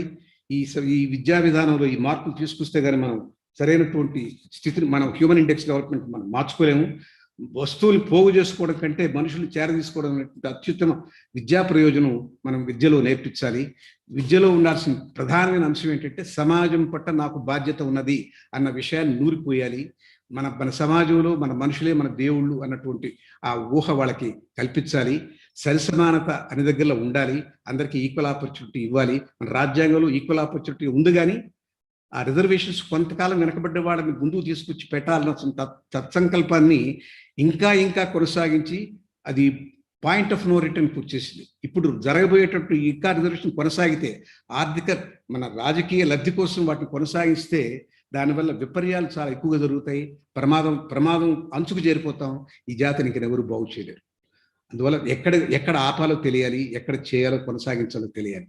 అది తెలియాలంటే గురువులు, ఇట్లాంటి ద్రష్టలు వాళ్ళంతా ఇప్పుడు 73 ఏళ్ల క్రితం ఆయన భద్రుక మహానుభావుడు ప్రారంభించిన విద్యా విధానం, దాంట్లో నుంచి వచ్చినటువంటి ఈ వారసత్వం పుచ్చుకున్నటువంటి ఇప్పుడున్న బలరామకృష్ణ గారు, వీళ్ళంతా ఆలోచించి ఈ విద్యా విధానంలో మనం తప్పనిసరిగా వారంలో కనీసం 3 గంటలు మనం ఏమిటి, మన సంస్కృతి ఏమిటి, మన ఆచారం ఏమిటి, మన సంప్రదాయం ఏమిటి, మనం ఎలా మెలగాలి సొసైటీలో, మన సమాజంలో అన్న విషయం బోధించకపోతే చాలా భయంకరమైనటువంటి మేధావంతులు బయటకు వస్తారు కాలేజీల నుంచి. వాళ్ళ చేతిలో బ్రహ్మాస్త్రం ఉంది, వాళ్ళ ఆటం బాంబు ఉంది. వాళ్ళు ఆ విచక్షణ లేకపోయినప్పుడు ఎక్కడ పేరుస్తారో, ఎప్పుడు పేరుస్తారో, ఎంతమందికి జన నష్టం చేస్తారో, ఎంతమందికి ఎన్ని నష్టాలు చేకూరుస్తారో మీరు ఊహించలేరు. కాబట్టి ఇక్కడ తయారైనటువంటి ప్రతి సైనికుడు, ఈ దేశానికి అవసరమైనటువంటి ప్రతి విద్యార్థి ఒక సైనికుడిగానే భావిస్తాను. వాళ్ళు సుశిక్షితులైనటువంటి సైనికులుగా ఉండాలి. వాళ్ళలో ఉండవలసింది ఏంటంటే మానవీయ కోణం అనేది పెంచాలి. దానికి తగ్గటువంటి చర్యలు మీరు చేపట్టాలి. మనకు బోడంత వాంగ్మయం ఉంది. ఆ వాంగ్మయాన్ని మీరు పిల్లలకు అర్థం చేసే విధానంగా కొన్ని ప్రవచనాల ద్వారాను, కొన్ని క్యాసెట్స్ ద్వారాను, కొన్ని పుస్తకాలు పంపిణీ చేస్తూ వాళ్ళకి తప్పనిసరిగా వారంలో 3 గంటలన వాళ్ళని మనుషులుగా తీర్చిదిద్దేటటువంటి ఒక అవకాశం కల్పించండి. అట్లాంటి విద్య లేనప్పుడు, ఆ విద్యతో పాటు ఈ సంస్కారం లేనప్పుడు, చదువు సంస్కారం కలిసే ఉంటాయన్న విషయం గమనించినప్పుడు ఈ దేశానికి భవిష్యత్తు చాలా తక్కువగా ఉందన్న అభిప్రాయం. మనం 4Gకి వెళ్ళొచ్చు, 5Gకి వెళ్ళొచ్చు, కానీ ప్రమాదకరమైనటువంటి వ్యక్తుల చేతులు అలాంటి టెక్నాలజీస్ ఉంటే వాళ్ళ చైనా, నా ఉద్దేశంలో మానవ నిర్మితమైనటువంటిదే ఈ కోవిడ్ కూడా. ఇది న్యాచురల్ వైరస్ కానే కాదు. దాని మీద అనేక రకాల డిబేట్స్ జరుగుతున్నా, లెన్సెట్ లాంటి మ్యాగజైన్లోనే దాని మీద కొన్ని అనుమానాలు వ్యక్తం చేశారు. అవి మానవ నిర్మితాలే. రాబోయే రోజుల్లో బయలాజికల్ వార్స్ వస్తున్నాయంటే మనిషిలో రాక్షసత్వం పెళ్ళుబికింది. ఆ రాక్షసత్వాన్ని తగ్గించి మానవత్వం పెంచేటటువంటి విద్యను మనం చెప్పకపోతే మన దేశంలో కూడా అలాంటి ప్రక్రియలే, అలాంటి వికృతమైనటువంటి చర్యలకే అవకాశాలు మనకు కల్పించినట్టు అవుతుంది. మనుషులను తయారు చేద్దాం, మనుషుల్లో మానవీయతను పెంపొద్దాం. మనకి ఇవాళ ఎవరన్నా బయట వాళ్ళు చెప్తుంటారు జోక్స్, 134 కోట్ల మంది ఓటర్లు ఉన్నారు కానీ ఇండియాలో 134 కోట్ల మనుషులు లేరు అని. అది చాలా బాధాకరమైనటువంటి స్టేట్మెంటు. తప్పనిసరిగా మన విద్యా విధానంలో మానవీయతని, దయాగుణాన్ని, సమాజం పట్ల ప్రేమని పెంచేటువంటి సంస్కారాన్ని, ఆ అలవాటుని మీరు పెంపొందించాలి కోరుతూ అందరికీ నమస్కారం చేసి సెలవు తీసుకుంటాను.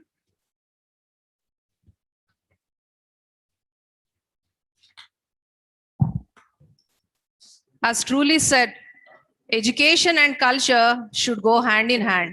The importance of parents and the teachers should be understood by the younger generation, which is missing in the present scenario. Thank you, sir, for your enlightening speech. Now we have the lecture of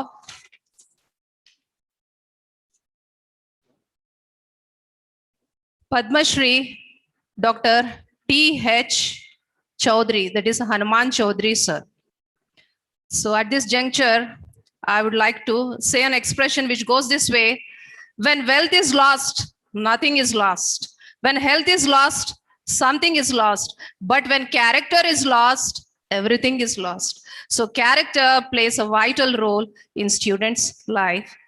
Today, sir will speak on education for character building, teachers as sculptors of men and leaders. Please put your hands together to welcome Dr. T.H. Chaudhary, sir. Sir. Namaskar. I don't think they can hear.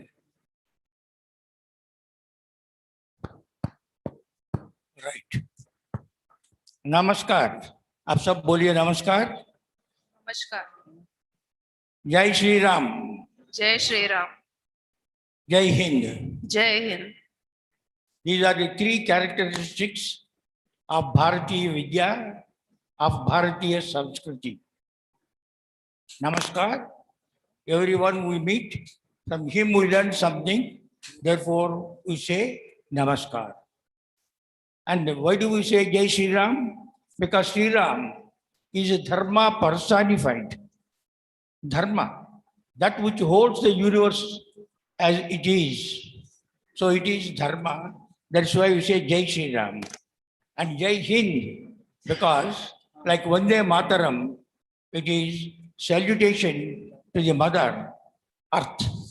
It is on this earth and the bounteous supply of what are necessary for human life, they come from the earth.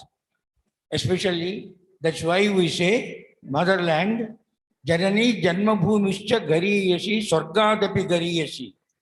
Mother and motherland are superior even to the heaven. That's why these 3 slogans are the invocations I repeat wherever I go. Friends, today we are celebrating the foundation day, 72nd foundation day of this educational institution. Seth Gasiram, 150 years ago, he walked from Rajasthan to Hyderabad. He walked from Rajasthan to Hyderabad to make a living on ₹2 per day.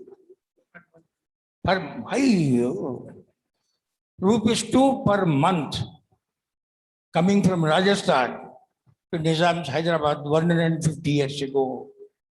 Why did he come? And what did he turn out of his family? That is the ideal, that is the model, that is the example that should inspire every student. He wanted to make a living, he made a very good living, and he realized the importance of shrama, that is labor. Nijakarmopattam vittam chena vinodaya chittam, that is, you must earn your money. That is one of the greatest ideals that inspires Seth Gashiram 150 years to. And what a family he has spawned, a wonderful family which has built upon the wealth, the little wealth that Gashiramji created with 2 rupees per month. And his family, son and grandson, all of them have realized the value of education. Vidya. It is through education that one can quit poverty. And what is the use of wealth if it is not shared by others? The wealth that is created, not everybody can create wealth. Only a few Gasirams can create wealth. And Ambani could create wealth. And so many IT people are creating wealth. And what is that wealth for? It is to be shared for the loka kalyana, for the welfare of the people of the world. That is why the Badrukas are blessed. So many people are making money. But if they don't part with that money for the loka kalyana, for the loka sangraha, there is preservation of order and justice in the world, it is absolutely useless. Therefore, I congratulate the entire family of Badrukas for their charity. And the charity is not for feeding people every day. It is for giving education, which alone, the more you give, the greater, the larger it becomes. The one that does not perish. Wealth can perish, but knowledge cannot perish. And it is that most valuable gift that the Badruka families are giving to the young people of India. And what a vision it is. What a vision that is. Our vision, the work towards the goal of continuous improvement, discovery, and sharing of knowledge with young men and women. Sharing of knowledge. Knowledge kept to oneself does not produce anything, but knowledge must be shared, and the more you share, the more it becomes. That is the characteristic of knowledge. Of knowledge with young men and women by providing them broad-based quality higher education of international standards.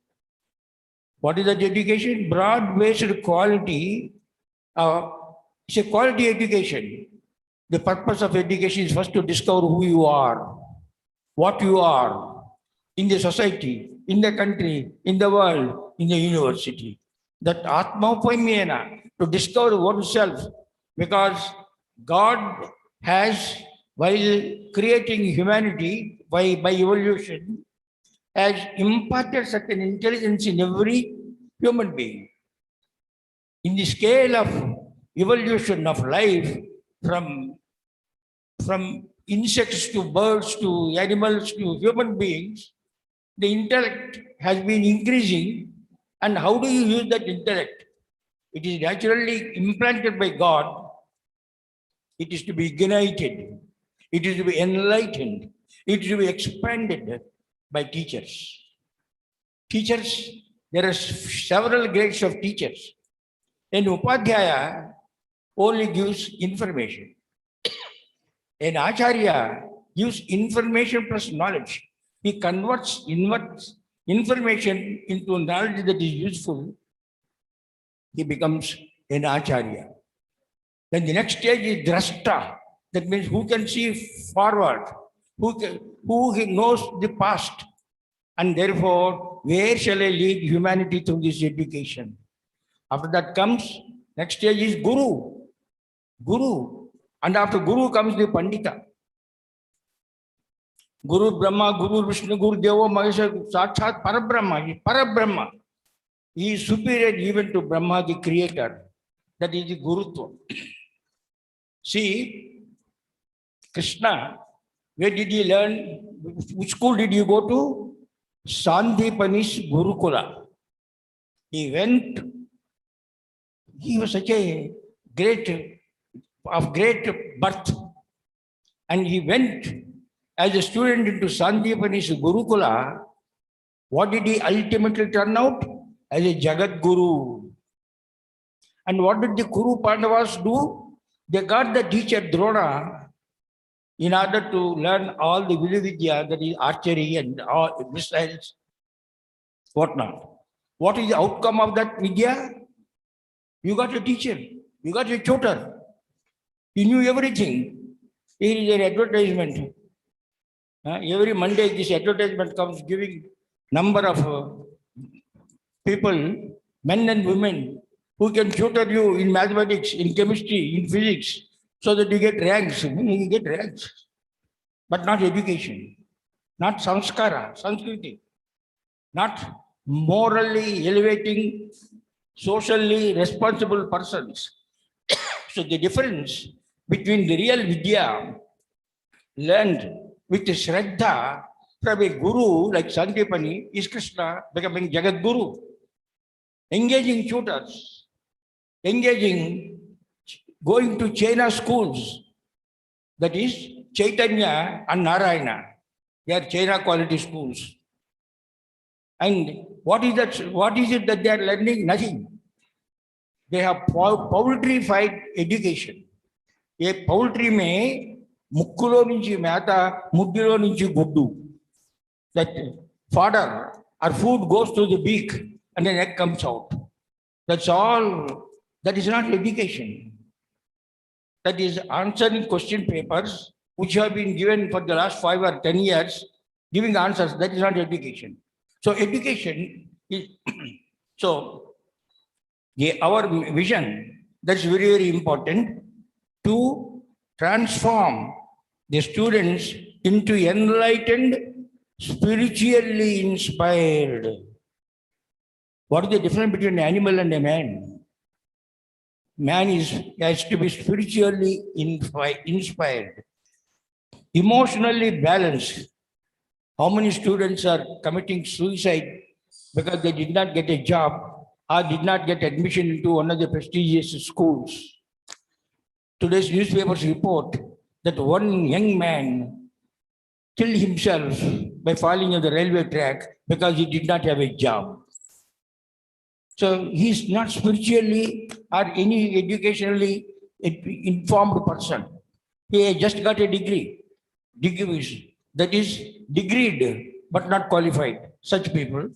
So balanced, self-reliant, morally upright, socially committed citizens of the country.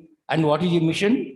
To foster an intellectual and cultural environment in which the spirit and skill of the creative individuals will thrive, research, flourish, and artistic, educational, and business needs of the national and international community be served. These are great ideals. These are the ideals that our ancient rishis, millions and thousands of years ago, told us what for should a man, what are the paramarthas, purusharthas that man should go through. Now, friends, it is very, very important. Or just now, he spoke in Telugu. He was speaking about the values, etc., etc. I don't know how much it has gone through. So the most important thing is that Varaprasad Reddy, he qualified as an electronics engineer and went into biotechnology, pharmaceutical industry. That is at the frontiers of knowledge, which you should cultivate. It is the difference in thinking that points the way. It is, apples have been falling. Everyone has seen, but it occurred to Newton, why does it fall? at the frontiers of knowledge, it is a difference in thinking. Why? Why has it fallen? How has it fallen? So these are fundamental questions. The teacher's job should be to ignite the intelligence and inquisitiveness of a student. It is not to put system that is simply giving out whatever is written in the textbook or whatever questions and answers for the last 10 years for IAS or other competitive examinations have been given and give training in how to answer them. That is not education. Education is to make a man to learn continuously, to think, to ask why, enduko, how, why things happen, etc. Now, what is the role of a teacher? I told you about Sandipani. You must have heard of Bharati Vidya Bhavan. In 1935, Dr. K.M. Munshi, one of our constitution writers and the founder of the Bharati Vidya Bhavan, he founded this institution, Bharati Vidya Bhavan. And he said, in future, more and more Indians will learn everything through English medium. Therefore, every knowledge that has been inscribed in Indian text in whatever language must be brought into English. So, Bhavan's library, book university, he started. Now there are about 1,000 books that have been written. And one of the things is my testament on education. What is education? What is education? So what should we do? That is the testament on education. So what is the purpose of education? One is adhyatmikata, that is spirituality, to discover yourself, to be a part of the university in Loka Sangraha made, and for the Loka Kalyana. That is for the welfare of the all. For every 84 lakhs of living things are there, Javarasas. So all of them are creation of God, therefore each one has got equal right to exist. And in the exertion of the equal right to existence, some violence is necessarily inherent in nature. For example, what does the elephant eat? Grass. What does the lion eat? Lambs. That's also nature. That is also nature. So man, how does he live? He has to live. Therefore, he too has to commit some violence. When you take a vegetable, you pluck out a vegetable, the plant is undergoing spasms. Who demonstrated this? Sir Jagdish Chandra Bose. That is, there is life everywhere, but with a different consciousness. Ahalya became stone by the curse of her husband for transgression of something which was unintentional. And Ahalya, for hundreds, thousands of years, remained as a stone, but Sudugoni Ramupadamulo Sogina Dhuli Vahinchi Rai Erpadavaka Panugaye Kantamayanata, when Rama has come and the dhuli of his Padaduli, the dust raised by his feet while walking, as soon as it touched that stone, slowly life started coming. That means even in stone, because it's God's creation, different degrees of awareness of or different degrees of consciousness is there in all the creation of the world. So that is why Loka Sangraha, Dharma. What is Dharma? Iti dharayati, that which upholds this universe, the sun, the stars, the earth, the moon, the man, the tiger, the elephant, all of them in their proper places. It is this Dharma, if we understand this one, and the Loka Sangraha is preservation of the worlds, preservation of life, preservation of order, preservation of justice. It depends upon time and space. That is, there is not a Dharma which is forever frozen like this, like in the Quran. But our Dharma has been changing, has been interpreted depending upon, this is what is called dialectical change. Most reasonable, most rational philosophy is in the Hindu Dharma, which goes on evolving, which goes on. We had a Parasara Smriti, due to which people can be converted from one religion or rather one faith to another, etc., from one caste to another caste, etc. And today we have got Ambedkar Smriti through the constitution. So this adaptiveness for the Lokasangraha is dharma, and it is in dharma that the teacher should have to. Now friends, teacher is most important. The first teacher is mother, and the next teacher is father. Our mother tongue is like the mother. The mother gives you morality, love, affection, so many things. But who provides for your living? It is the father. So the debate about mother tongue as the medium of instruction and English as the mother tongue of as the medium of instruction is futile. Because our dharma, the Hindu dharma says, according to time and space, you have to change. And change is the most important, that is the only thing that is permanent. The only thing that is permanent is change. Therefore, we have to have mother tongue in order to have morality, in order to have values, in order to have ethics instilled in every human being. And how do we get that through literature? Which literature? It is the Ramayana, it is the Mahabharata, it is the Upanishads, all of which have been in all the Indian languages at different times have been translated. And each one has put its own flavor into that one. Malla Ramayana is different from Kamba Ramayana. Vishnunatha Satyanarayana Ramayana is different from other Ramayanas, because according to the time, according to the aspirations, according to the problems that the society currently faces, the same ethic is interpreted. That is a wonderful thing. It has been appreciated by the philosophers all over the world. And Vincent said that I have studied all the religions, all the cultures, all the civilizations, but I have not found anything which is equal to the Hindu dharma. And who shall protect this dharma? Who will protect this? If Hindus don't protect, if the children of this dharma do not protect their dharma, who else will protect? That's what great Annie Besant said. So the teachers have got a great role in order to instill spirituality, and the spirituality comprises of the love to motherland, of patriotism, of nationalism. That we are a nation must be constantly instilled. And who shall do that one? It is the dominant intellectual minority. Which is the dominant intellectual minority? Those who gain Brahmajnana.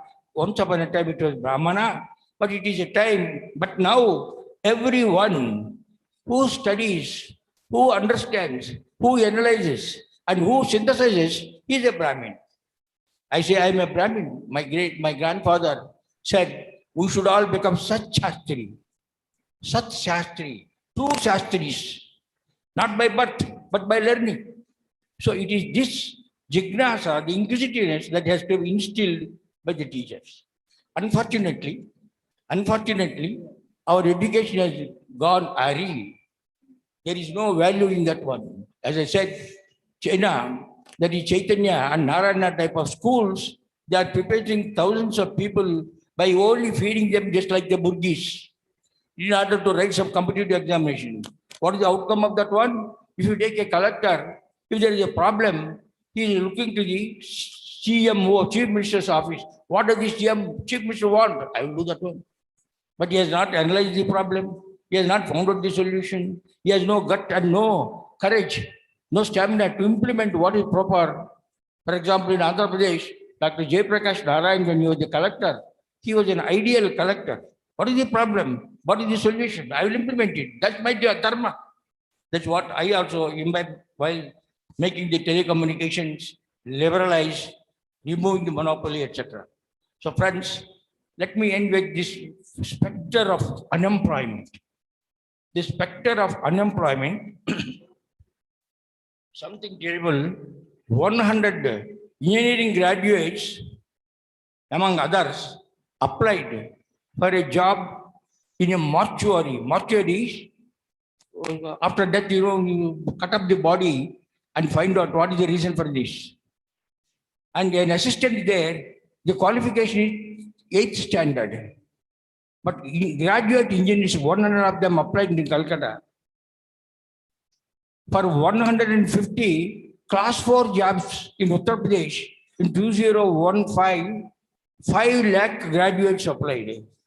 Of them, there were engineering graduates with doctorates, philosophy doctorates, history doctorates, etc., etc.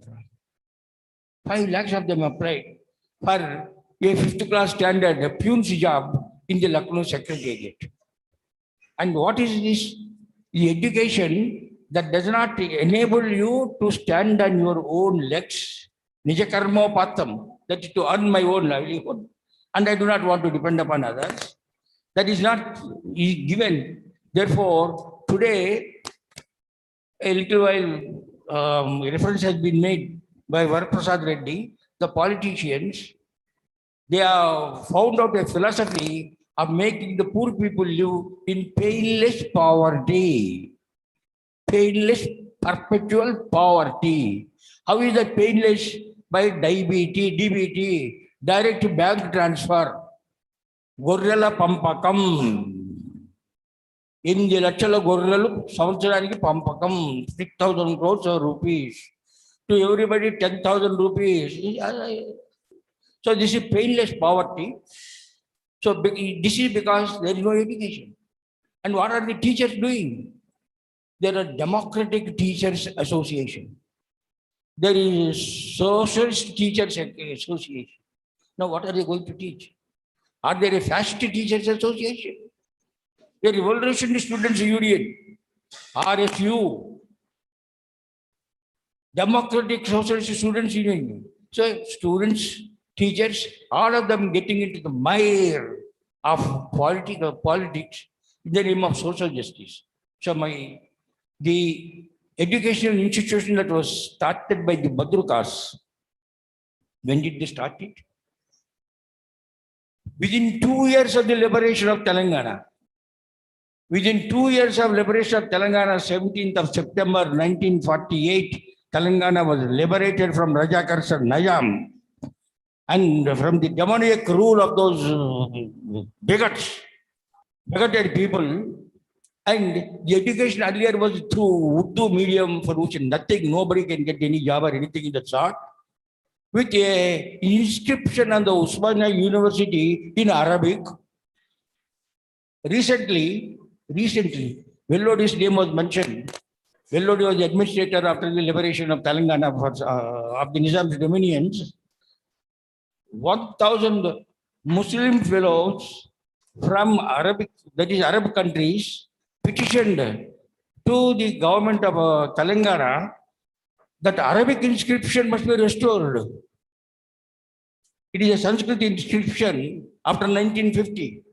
See the revanched attitude of the people. Similarly, another 10,000 people wrote to the President of India that Bharata Ratna should be given to Sir Syed Ahmad, who in 1876 in his speech in Meerut, he said that Hindus and Muslims are two irreconcilable nations. When freedom comes, how can two people sit on the same throne? One must win, defeat the other, and occupy the throne. It was the two-nation theory, then slowly was expanded by Sir Muhammad Iqbal. Afterwards, it has been popularized by Muhammad Ali Jinnah, the two-nation theory, and said, I have got an armory in Aligarh Muslim University. I have forged a pistol, and I know how to use the pistol. On the 16th of August, 1946 in Calcutta, the pistols were used. That's called Direct Action Day. Now see what a university has been used for. And now there are a few more universities. Of the 5 of them are there in India who are forging pistols. So it is most important that the vision and the mission that are inscribed while founding this education institution are borne in mind by every teacher, in the 250 teachers who are training, how many? 4,000 students every year. So all those 4,000 students must be imbued with the spirit of nationalism, of patriotism, of self-help. I will create wealth. I will be an employer, but not an employee. Bharat Mahan ko banane ke liye, that is my education is for that purpose, in order to realize the ideals and the goals that are inscribed here and that have been inspiring this Bharatiya Jati, that is the Indian nation from the Vedic times onwards. So my appeal to the teachers is, please, I will comment to you, K.M. Munshi, I was the chairman of the Bharatiya Vidya Bhavan, I reprinted this one, my testament on education. I will finish this, his definition of a teacher. Like Sandeep, a teacher is a sculptor, Silpi, who takes a stone, raw stone, and then, like in Ramappa Gudi, recently we have won the UNESCO recognition for that. So he will make a murti of Saraswati, he will make a murti of Krishna. That is what a Silpi does. So the teacher is a Silpi, he is a sculptor. He will take the children and make them into Mahanish, Mahamanush. That is what a teacher should be. So may the teachers working in this institution be inspired by the ideals of Sandipani and our Vedic seers. And I request the management to reprint this and give it to every teacher. Sanskrit, that is the mother of all languages in Bharat. We are Bharatiyas, we are Hindus, we are Dharma's Putras, and we should be Dharmaputras. The education, this institution should thrive. That it was nobly inspired is evident that it was created within 2 years. And what did he use? The money, the best use of money, of charity, is to impart education. Because it multiplies. It builds a human being. It builds the nation. I congratulate, I thank the Badruka family and the chairman of the education institution, Sri Sharmaji, and Sri Kishan Badrukaji, isn't he? Mr. Abhiram Krishna and Mr. Murthy of the BBCIT and our joint secretary of the institution, Ravi, all of these, may you all flourish, may you all cherish the institution and fit it to become bigger, larger, more useful, more shining, and in the service of the motherland. Dhanyavad.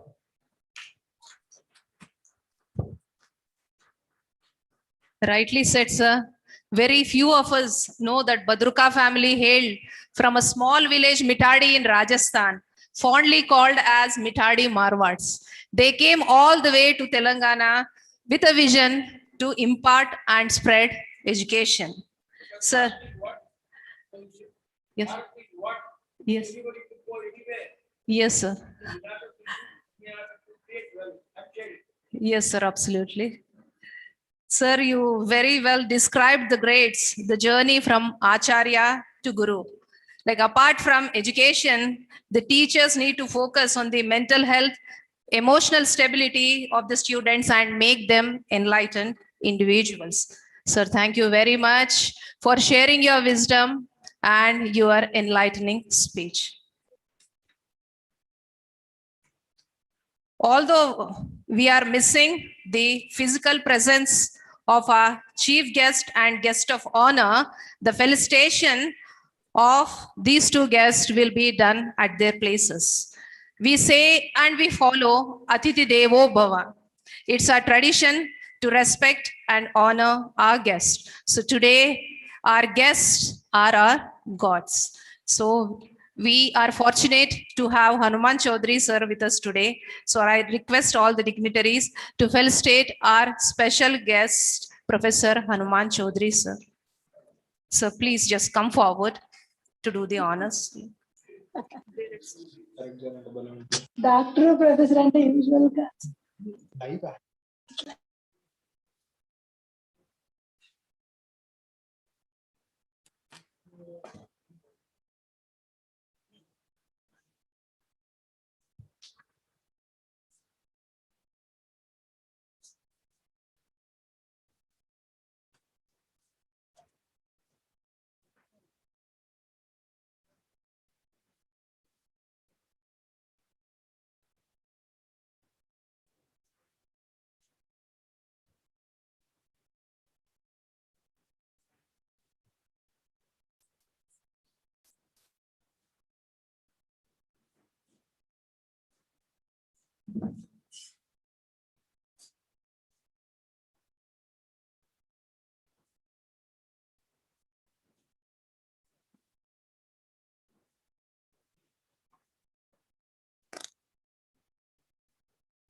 Thank you, dignitaries, for doing the honors. Time sometimes flies like a bird, sometimes crawls like a snail, but a man is the happiest when he doesn't even notice whether it passes swiftly or slowly. That's what has happened today. It's time for vote of thanks. May I request our DG sir to propose vote of thanks on this occasion?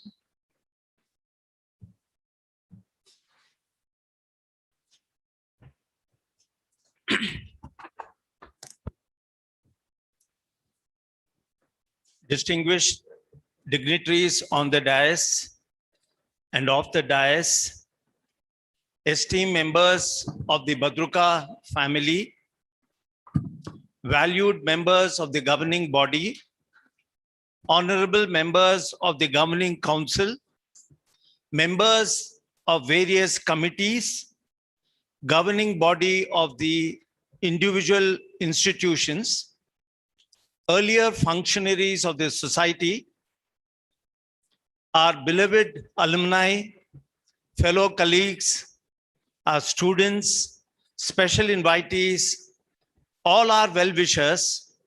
If you permit me, I'll call them as fraternity of educators, and all those who have joined us physically or virtually to celebrate the 72nd Foundation Day celebrations today along with us. It is my proud privilege to have been asked to propose a vote of thanks on this happy occasion. From its humble origin, the Badruka College of Commerce and Arts and the STGBS Society and various groups of institutions under the society have grown in strength to make its mark in the field of education. This passage of 72 years have been truly inspiring journey for the group. Friends, all of us stand on the shoulders of giants. To all those who have lent their shoulders in the past and who continue to do so in the present, I wish to say a big thank you. Normally, it is very difficult to get a Padma Shri or a Padma Bhushan to address us. But today, we had a Padma Bhushan and 2 Padma Shris to address us. Yeah, give a big round of applause to them. We are indeed fortunate that we have so many well-wishers who are passionate to help the cause of education and in general, and the Badruka group of institutions in particular. So to all our well-wishers, I express my sincere thanks. I wish to express our gratitude to Padma Bhushan Sri Dr. Varaprasad Reddy Garu for his enlightening talk on the purpose of education. And I don't want to repeat many things because I don't want to stand between you and the lunch. But I would like to say that he said that if you really want to create true wealth creation, he says that apart from learning and focusing just only on the marks and exams, we need to also focus and make the education purposeful, wholesome, and holistic. And he says the samskaram, that is the culture, plays a very, very important role. He also said that if the intentions are noble, miracles happen. So he has given us a lot of suggestions on how we can make our education more purposeful. And ultimately, he said the purpose of education should be improving the Human Development Index, which is currently very low as far as Indian ranking is concerned. And he said that we should be very, very happy. Both the teachers as well as the faculty. So focus as a nation on the improving our human development and happiness index. He said technology can at times be at crossroads, but we should focus while we are adopting technology, but we should not forget that we are individuals and the role of the teacher should be human relationship and building character in the students. Padma Shri Sri Mohan Reddy Garu, our deep sense of appreciation to you, sir, for sharing your views on what Education 4.0 would look like. And you took us through the dramatic change in technology. And we were all told when I was in the corporate that disruptions happen only in the corporate. But you shared with us how disruption soon is also happening in the education sector. My faculty and the management are not fearful of this change. We are indeed very excited that so much of inflection point is happening in the inflection sector. But at the same time, we know what all the learning has to happen. And we in turn impart professional, soft and vocational skills on the part of to our students to make the education more purposeful. You rightly emphasize that lifelong learning is going to be the order of the day, because we always believe in Badruka that today, if you stop learning, you become uneducated tomorrow. I would like to humbly thank our Hanuman Chaudhary Garu, sir. You have always been a constant supporter and guiding factor, not only to the entire society, but a personal interest as the governing body chairman of the Badruka College of Bankatal College of Computers and Information Technology. You eloquently explained the role of education. It is just not making a living. And you complimented the Badruka family for realizing the value of education. And you emphasized that the Badruka family believes in both caring and sharing. And that is our philosophy, while we are also part of that culture as faculty and members of the Badruka family. The vision, you rightly said, should be focusing on intellect. And you explained to us the frontiers of knowledge and how it can make a difference in the thinking. And in that context, you said that we as teachers should be playing the role of sculptors and build values that will help the education for all. I would request, sir, to please present that magazine to our secretary. I'll assure you that we will make copies of that book and share it with all the people.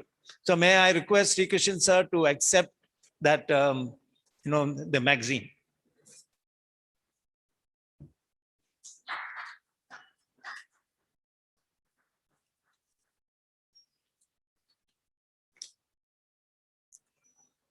I'm also grateful to our chairman, Sri Lakshmi Nivas Sharma ji, for providing us constant encouragement and providing strategic directions to steer Badruka to its next level. Sir, you are always focusing on the long term, but today you shared with us your short-term strategies for us. And on behalf of all the faculty members, I assure you that the 3 short-term goals you set for us, namely achieving A+ ranking in NAC, autonomous status for the college, as well as how do we quickly and proactively imbibe the new education policy in all our learning.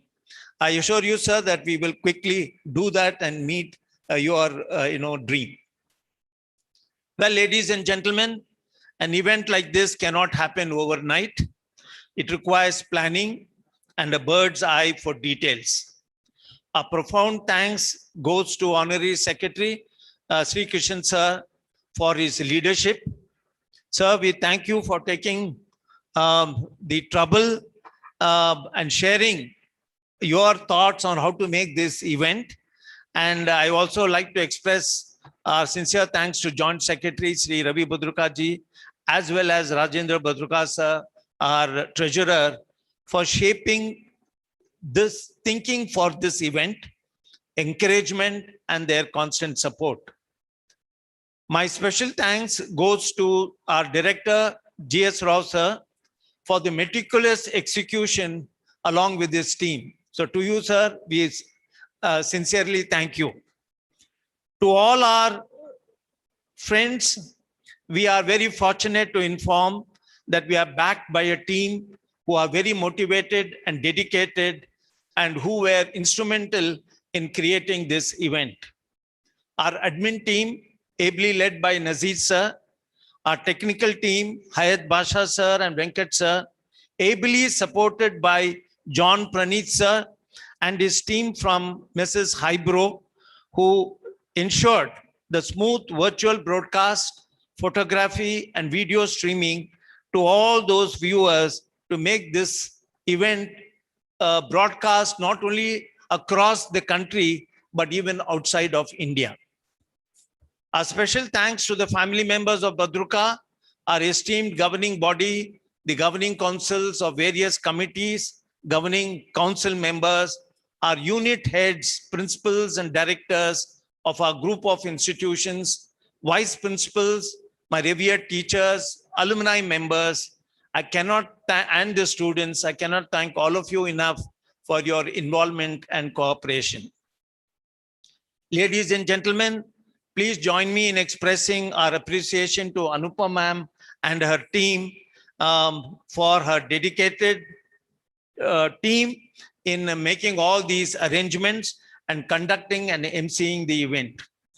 To all the non-teaching and support staff, a big thank you for taking up the task on completion many times beyond your comfort zone.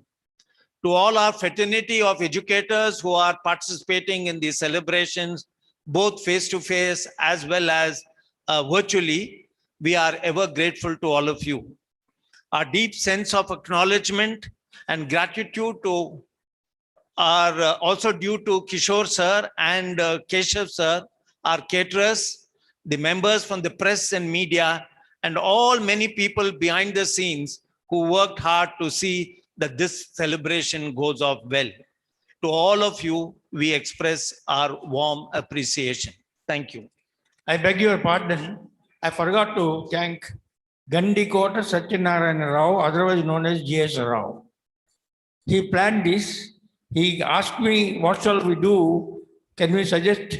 Then I gave a suggestion who could be invited as speakers. So all the arrangements Dr. Rao has done meticulously. I thank him. I beg your pardon for forgetting to mention him in my earlier speech. As the curtains are drawn for today's celebration, we shall close it with the national anthem. All of you, please rise from your seats for the national anthem.